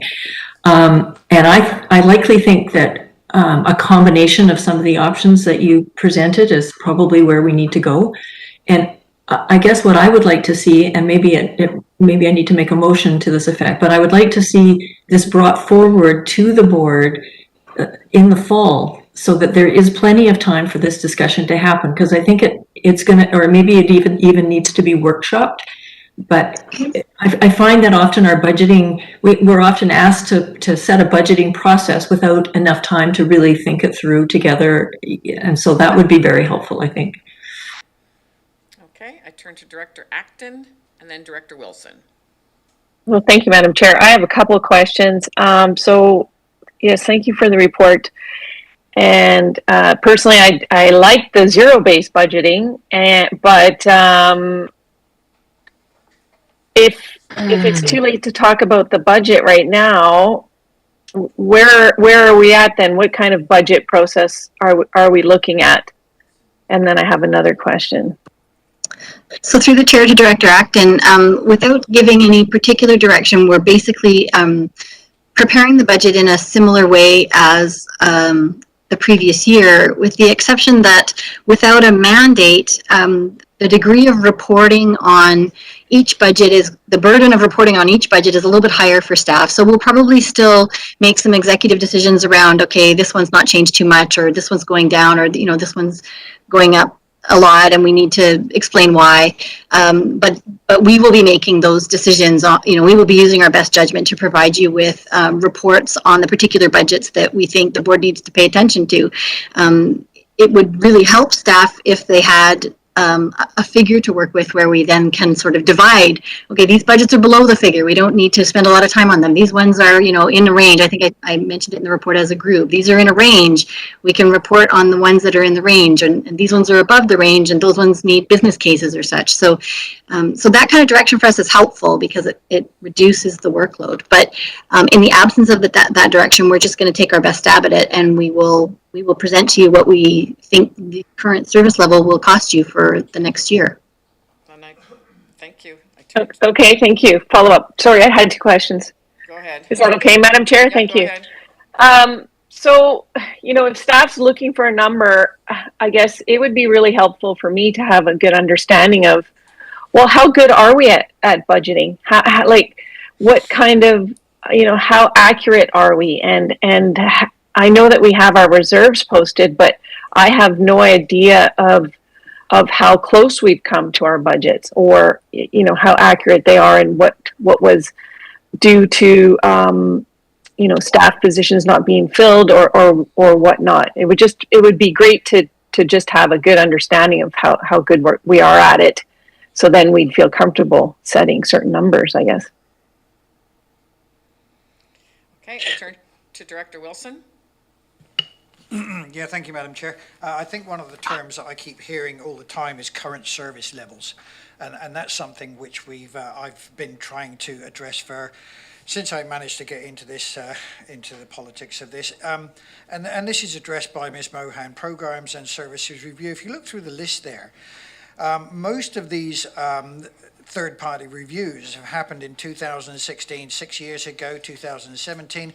Only development services and finance, really the two core services, have actually been reviewed in the last 2 years or so. So I would like to see a full service review again come forward on this, because as I've said at the last meeting there, at the MFA meetings, when I sat with other representatives from other regions, they are absolutely amazed that this regional district has 160 or whatever plus number of services, whereas in most of their areas they got 20, maybe 30 kind of thing.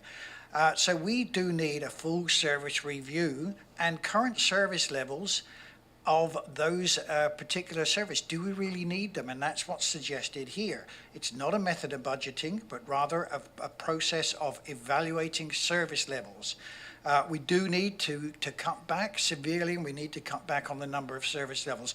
I would hope that going forward in the next year or whenever we can, that we can initiate a full service review with an external consultancy company to say, do you need this? No, you don't. Yes, you do, etc. Thank you. I turn to Director Martman, and then I'm looking to Director Nicholson to close if you have a resolution, what you had just spoken about. Thank you, Chair, and I hope she does, because it's along the same lines that I'm following Go here ahead, too. Director Martman. Thank you for this, and particularly the backgrounder. I found it really interesting as a new member, and I'm sure a lot of directors that have been here since, when did you start? Sort of 2016, might be sort of like, yep, we've lived this. And I appreciate the understanding now that you were adjusting things based on anticipating needs of the board, new boards coming in, new members coming in, and trying to adjust so that there's that. I like that kind of flexibility. I also think, like Director Nicholson, is that, where do we go and how do we best inform for for 2024, and having sort of a process laid out and followed so that we can make a good decision for future years would be great. I lived the zero-based budgeting in government for a long time, and I struggled with it. I'm curious about the priority-based, but the other thing is the idea of multi-year budgets is something that seems just to be realistic.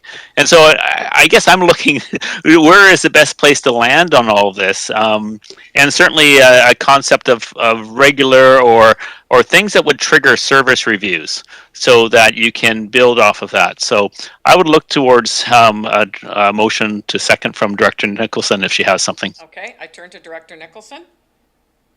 Okay, here we go.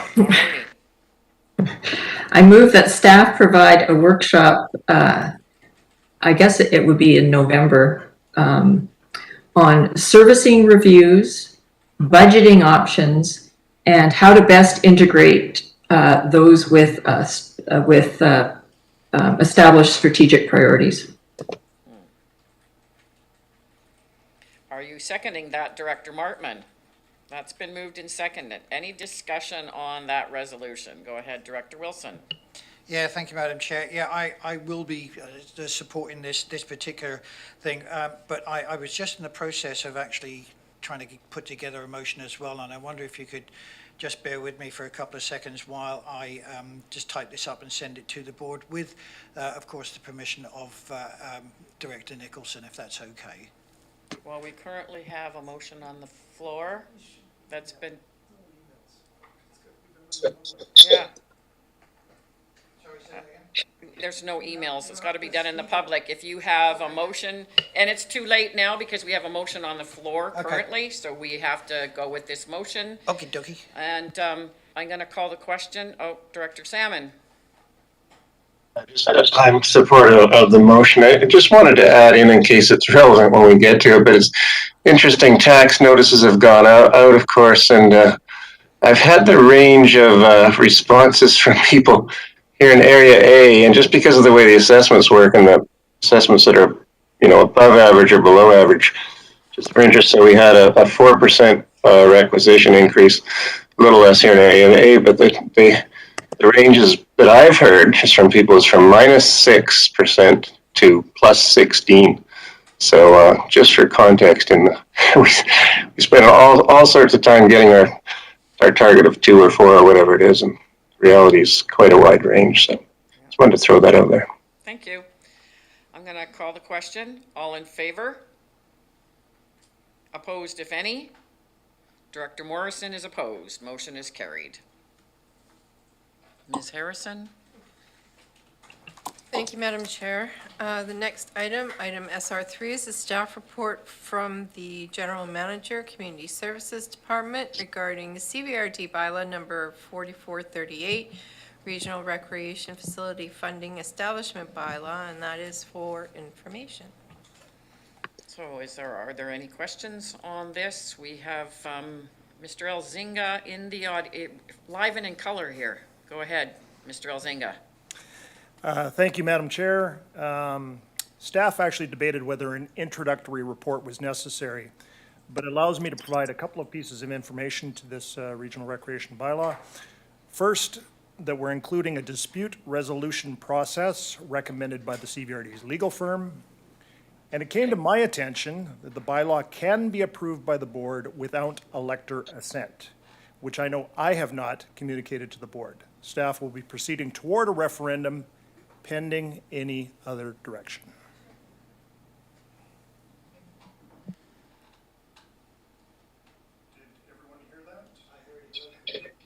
Did everyone hear that in the audience? Because we wondered if the mic was. Okay. They won't hear it in the video apparently, but oh, okay. We're all good. Okay, we're all good. Any questions for Mr. Elzinga on that? I turn to Director Wilson and then Marsh and then Smith. Thank you, Madam Chair. Yeah, as the board knows, I've been looking at these figures very, very carefully, and I did get a response from Ms. Weiner on some of the things here. And one of the things that really, really concerns me is this $35 million.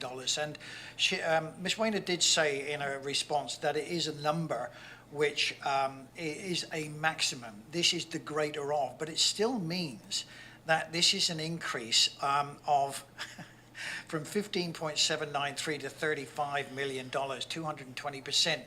And I just can't see, it's $18 million over an unspecified period. So let's take an example here that, it's over the next 18 or 20 years. It's still $1 million a year that the staff could come forward and say, look, well, you agreed, you said that bylaw 4483, we could have the maximum of $35 million. Please, we'd like $20 million this year because we have this, that, and the other. I can't have that kind of open-ended checkbook diplomacy, or call it what you like. I would like to see numbers that would say we can go to a maximum per year of something. Let's budget for something that we know is going to happen, as opposed to, tell you what, let's go for 35 million and we'll ask for what we need, because that's what this looks like right now. And I fully intend to be around, perhaps not on this table, in 18 years' time. And I certainly don't want to be paying $1,000 a year, which is what it comes out to, if my home is worth $1 million. Because, again, there was something that was on there, which was 1.046, basically $1.05 per $1,000 of property evaluation, taxation, etc. Well, if your house is worth $1 million, that's going to come out to $1,046 a year just in recreation. It's too great. I need to see figures which are far less than this and which give us a clear idea of what's going to be happening each year, as opposed to, you said we could have 35 million. And, the board is going to approve that. We can't approve that. I'd like to see this change, so I can't approve this going forward to second, third readings, etc. believe this is information. Okay, Director Marsh? Yes, I apologize, Madam Chair. I'm very confused.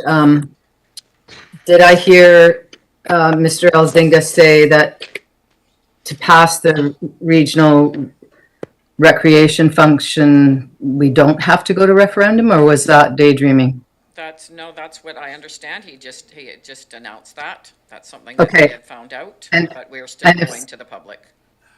Yeah, I think that's a wise idea. And to clarify, I might have read the report differently than Director Wilson. So if Mr. Elzinga, through you, Madam Chair, could confirm that the 35 million is kind of like what we do in the parks. We have a maximum requisition, but every year the board gets to decide if they're going to go ahead with those projects.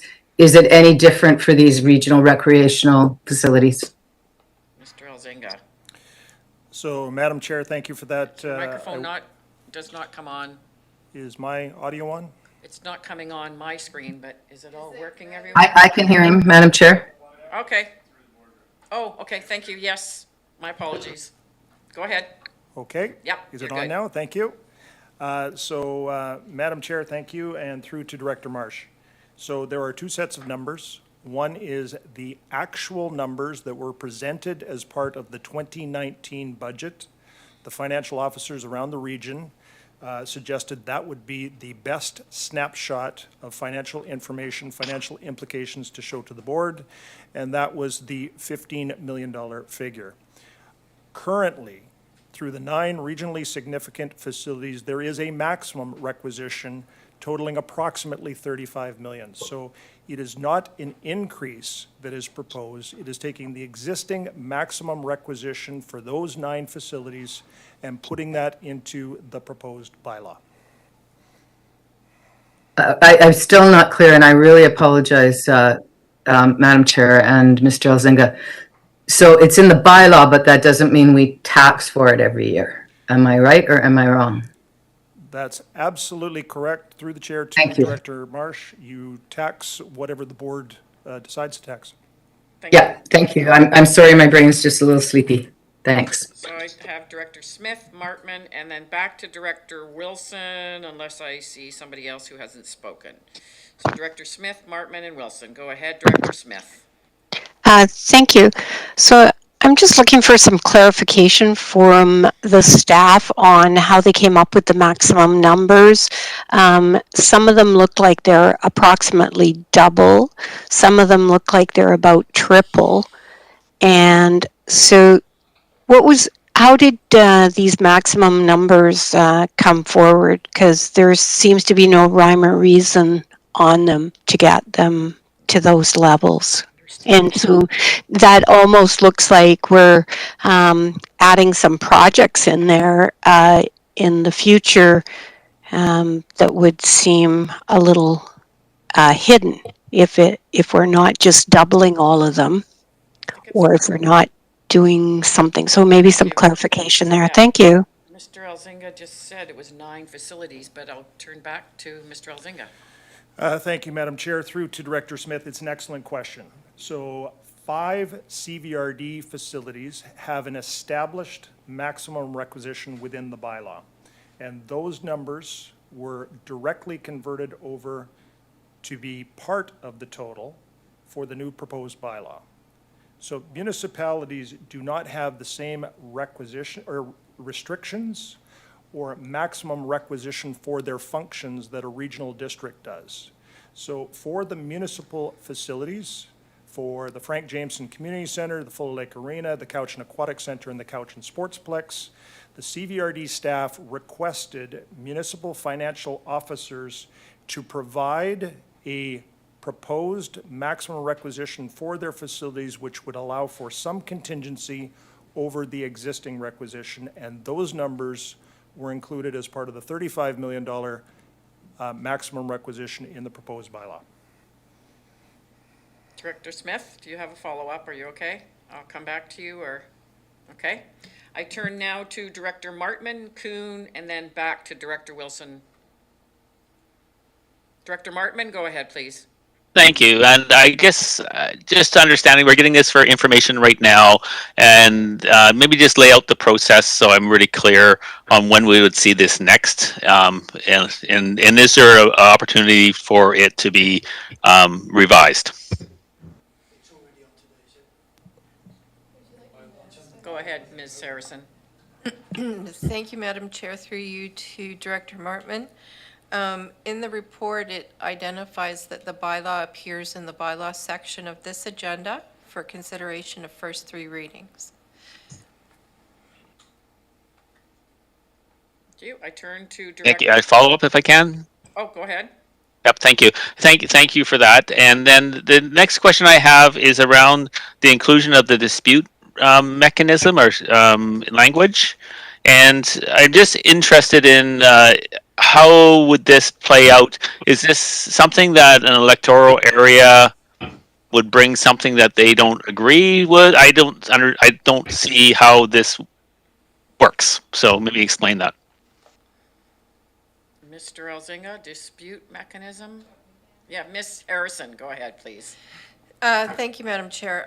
The dispute resolution is a new section in our service establishment bylaws, but is common in establishing bylaws of this nature, where you have multiple jurisdictions involved in one service.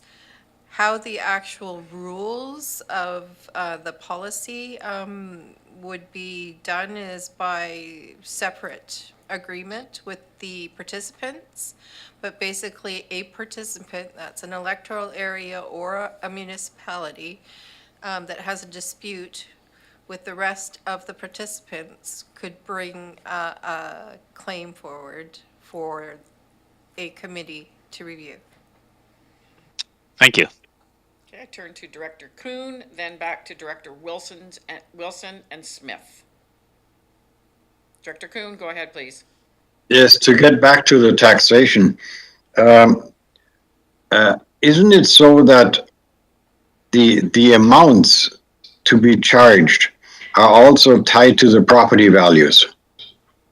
I seem to remember that's the case, because property values have increased substantially, and I think that's that's why the maximum has increased.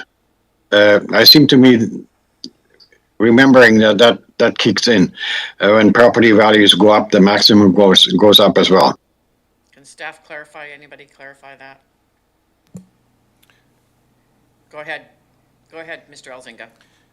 Thank you, Madam Chair. So written into the bylaw is 2 sets of figures. One is a direct maximum of 35 million, and the other is the amount, as Director Wilson was referring to, was an amount per thousand of assessed values. So within the bylaw, it is the greater of those 2 amounts that forms the maximum requisition.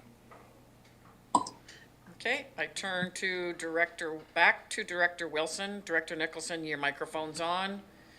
I turn back to Director Wilson and then Director Smith to close. Yeah, thank you, Madam Chair.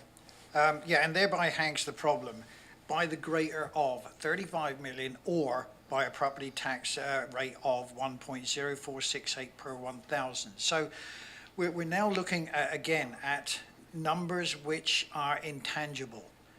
We don't know what's going to be brought up here, and that's where I have a real problem. Now, one of the questions that was asked just now is this is for information. Why is it being discussed? It's because it's going to be voted on in the bylaws, as as our legislation has pointed out under B2, regional represent recreation 4438, and that's why this needs to be discussed. And I don't think that this. I don't like it. I'm sorry. There's too much uncertainty about it, and there's too much of, well, 35 million, we could go to that. Now we want to build this, so we can go to this. No, I can't see this at all, and it's one of the reasons I brought this up. Thank you. Director Morrison and then Director Smith. Director Morrison. Oh, and Stone, sorry. So this is challenging because this is pretty much standard stuff as far as I can understand. We need to put a maximum in.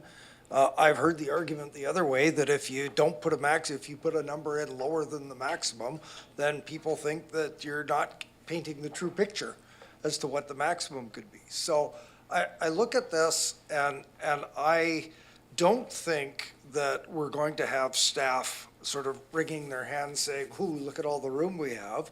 We have to have a certain amount of faith that once we make this, and if the public approves, this monumental change to how recreation is done, that subsequent boards are going to be as tight with the money for operating these facilities as we would hope they would. So I'm looking at the material and the bylaws, and they seem pretty standard to me, and they followed in the footsteps of the way other bylaws have been put together, and I'm fully ready to proceed and get into them. Thank you. Thank you. I'll turn to Director Stone, and then I'll turn to Director Smith again to close.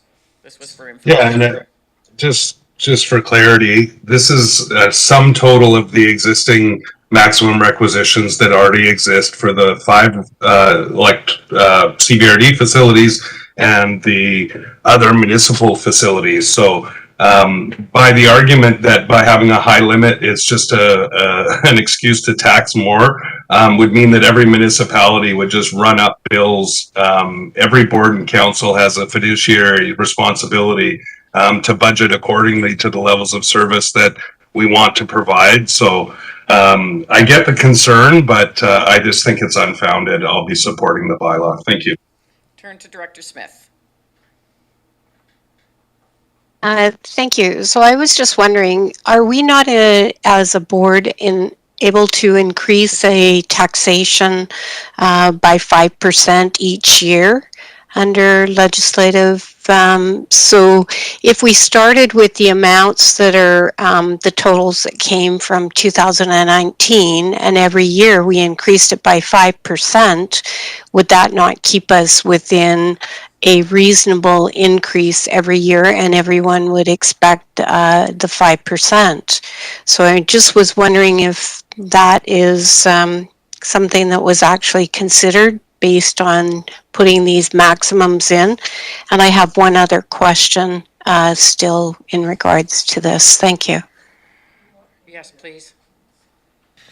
Thank you, Madam Chair. Through you to Director Smith. Just for my clarification, Director Smith, are you talking about the exemption regulation from obtaining inspector's approval, where you can go up to 25 within 5 years? Is that what you're referring to? Right. So the benchmark for that is the last time that you amend it, that you increased it. So you have to go a full 5 years without increasing it to the 25%. So you can't do it, continually doing it, because the clock, the end zone changes, and so your calculation of time is out. So I have, maybe I'm looking for additional clarification. So every year you can't put 5%. It is only after 5 years you can increase it by 25%. Okay, so that's my one question answered.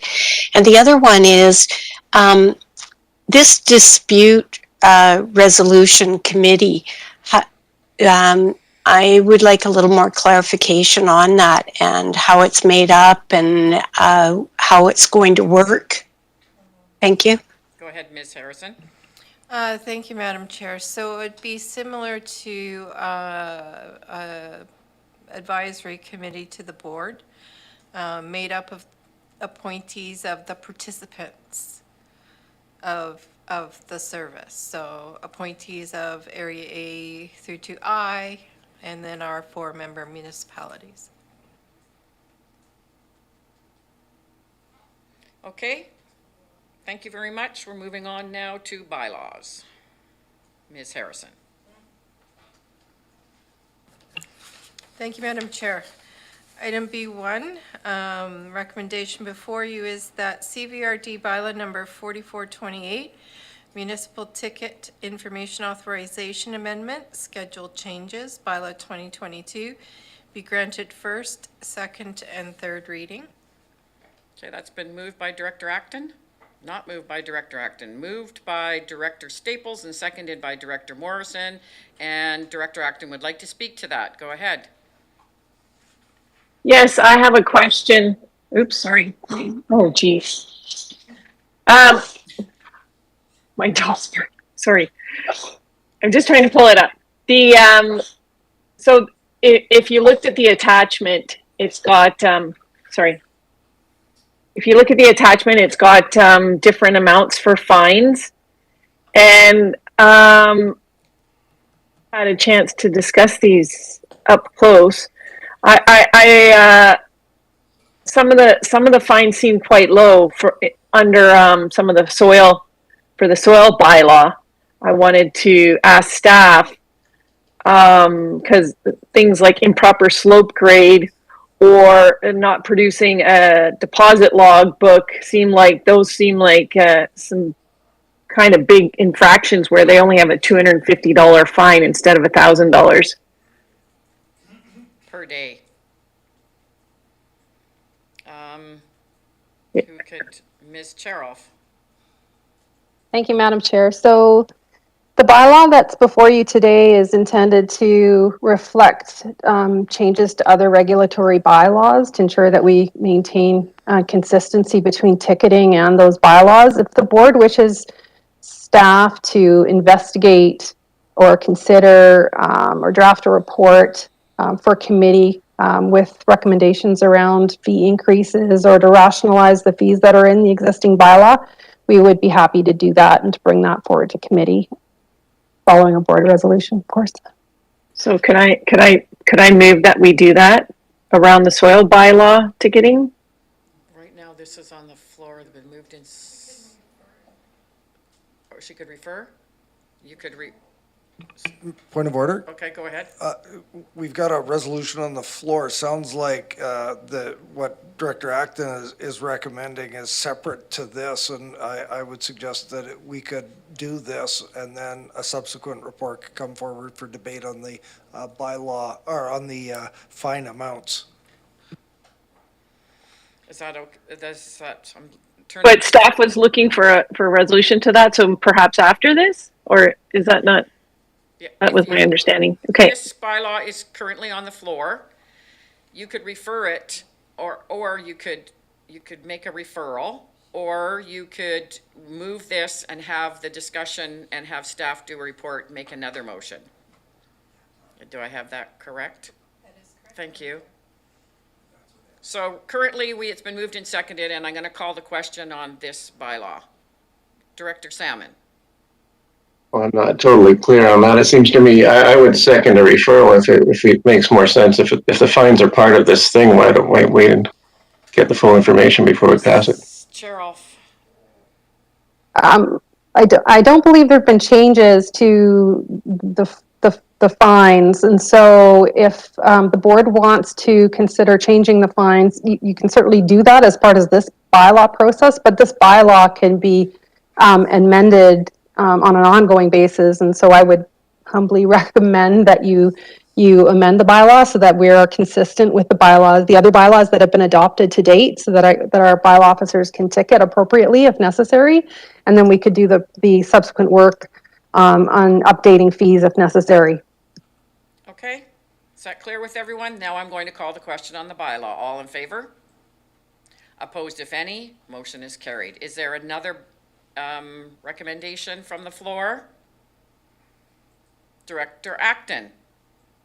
Thank you. That the fees for soil bylaw infractions come back to the committee for discussion or to the board. That's been moved in second. Is that good enough? Thank you. Director Morrison, do you want to? Might I suggest that the staff prepare a report on the fees and fine levels contained within the report, not just on soil deposit? Thank you. Is that okay, Director Acton? Happy with that. Thank you. Okay, so that, Director Salmon, that has been moved and seconded. And we're all clear with that. I'm going to call the question. All in favor? Opposed, if any? Motion is carried. Moving on to the next bylaw, Ms. Harrison. Thank you, Madam Chair. Same bylaw. Oh, thank you. The recommendation before you is that CVRD bylaw number 4428, municipal ticket information authorization amendment, schedule changes, bylaw 2022, be adopted. Moved. Second. All in favor? Opposed, if any? Motion's carried. Ms. Harrison. Thank you, Madam Chair. Item B2 is, the recommendation before you is that CVRD bylaw number 4438, Regional Recreation Funding Services Establishment Bylaw 2022, be granted first, second, and third reading. Moved. Second. All in favor? Opposed, if any? Opposed, Director Smith. And, oh, you're down there. And Wilson. Motion's carried. Moving on now to the next bylaw. And myself, sorry, I thought we were still on the Acton, other one. Wilson, and Smith. My apologies. Motion is still carried. Go ahead. Thank you, Madam Chair. The next section is for electoral area directors only. And the recommendation before you is that CVRD bylaw number 4408, Advisory Planning Commission Establishment Bylaw 2022, be granted first, second, and third reading. Moved. Second. Is there a seconder? It's moved and seconded. All in favor? Opposed, if any? Motion's carried. Director Acton.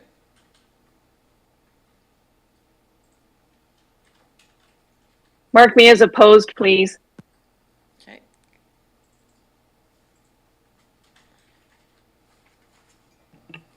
Thank you, Madam Chair. The recommendation before you, that CVRD bylaw number 4408, Advisory Planning Commission Establishment Bylaw 2022, be adopted. Moved. Second. All in favor? Opposed, if any? Motion's carried. Opposed, Director Acton.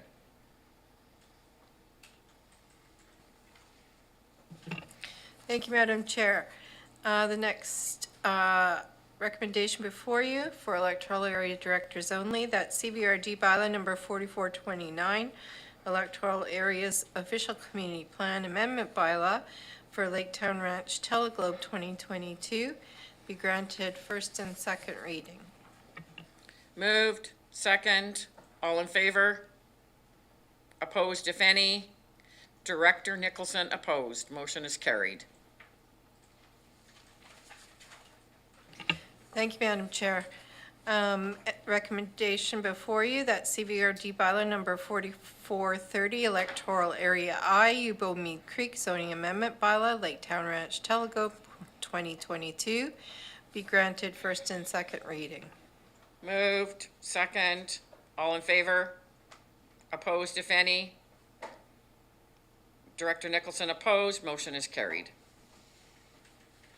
Thank you, Madam Chair. And the last bylaw, that CVRD bylaw number 4436, electoral area F, Cowichan Lake South, Scotts Falls, zoning amendment bylaw, Cowichan Lake Road, PID 012490946, 2022, be granted first and second reading. It's been moved and seconded. All in favor? Opposed, if any? Motion's carried. Moving on now to question period. Do we have anyone for question period? Welcome. Your expert, Mr. Evans, can help you out there. Thank you. Thank you so much. My name is Kathy Code, and I'm honored to attend today's session. Thank you so much for your work. I do have to wonder, though, at your determination to go through with the trail project at the cost of $600,000 when you are so thoroughly enthusiastic about the potential rail project through ICF. So I'm just wondering why that project is still going ahead when the rail decision is yet to be made as of March 2023. Your question is, why is the trail still going ahead? Why is the trail project, the $600,000 trail project that was just approved for the government wharf, near the government wharf? Yeah, I understand that. Yeah. It's went through because the committee, it's already been through committee, so the committee has approved it. That's why it's still going forward. Thank you. You're welcome.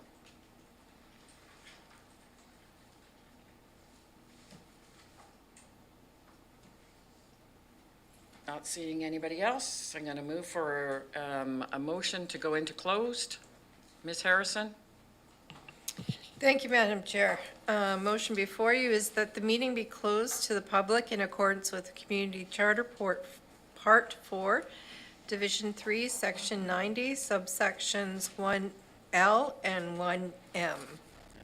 Has it been moved? Can I get a mover? Seconder? All in favor? Motion's carried. Thank you so much. And we will now go into closed. 10-minute break, please. Come back in 10 minutes.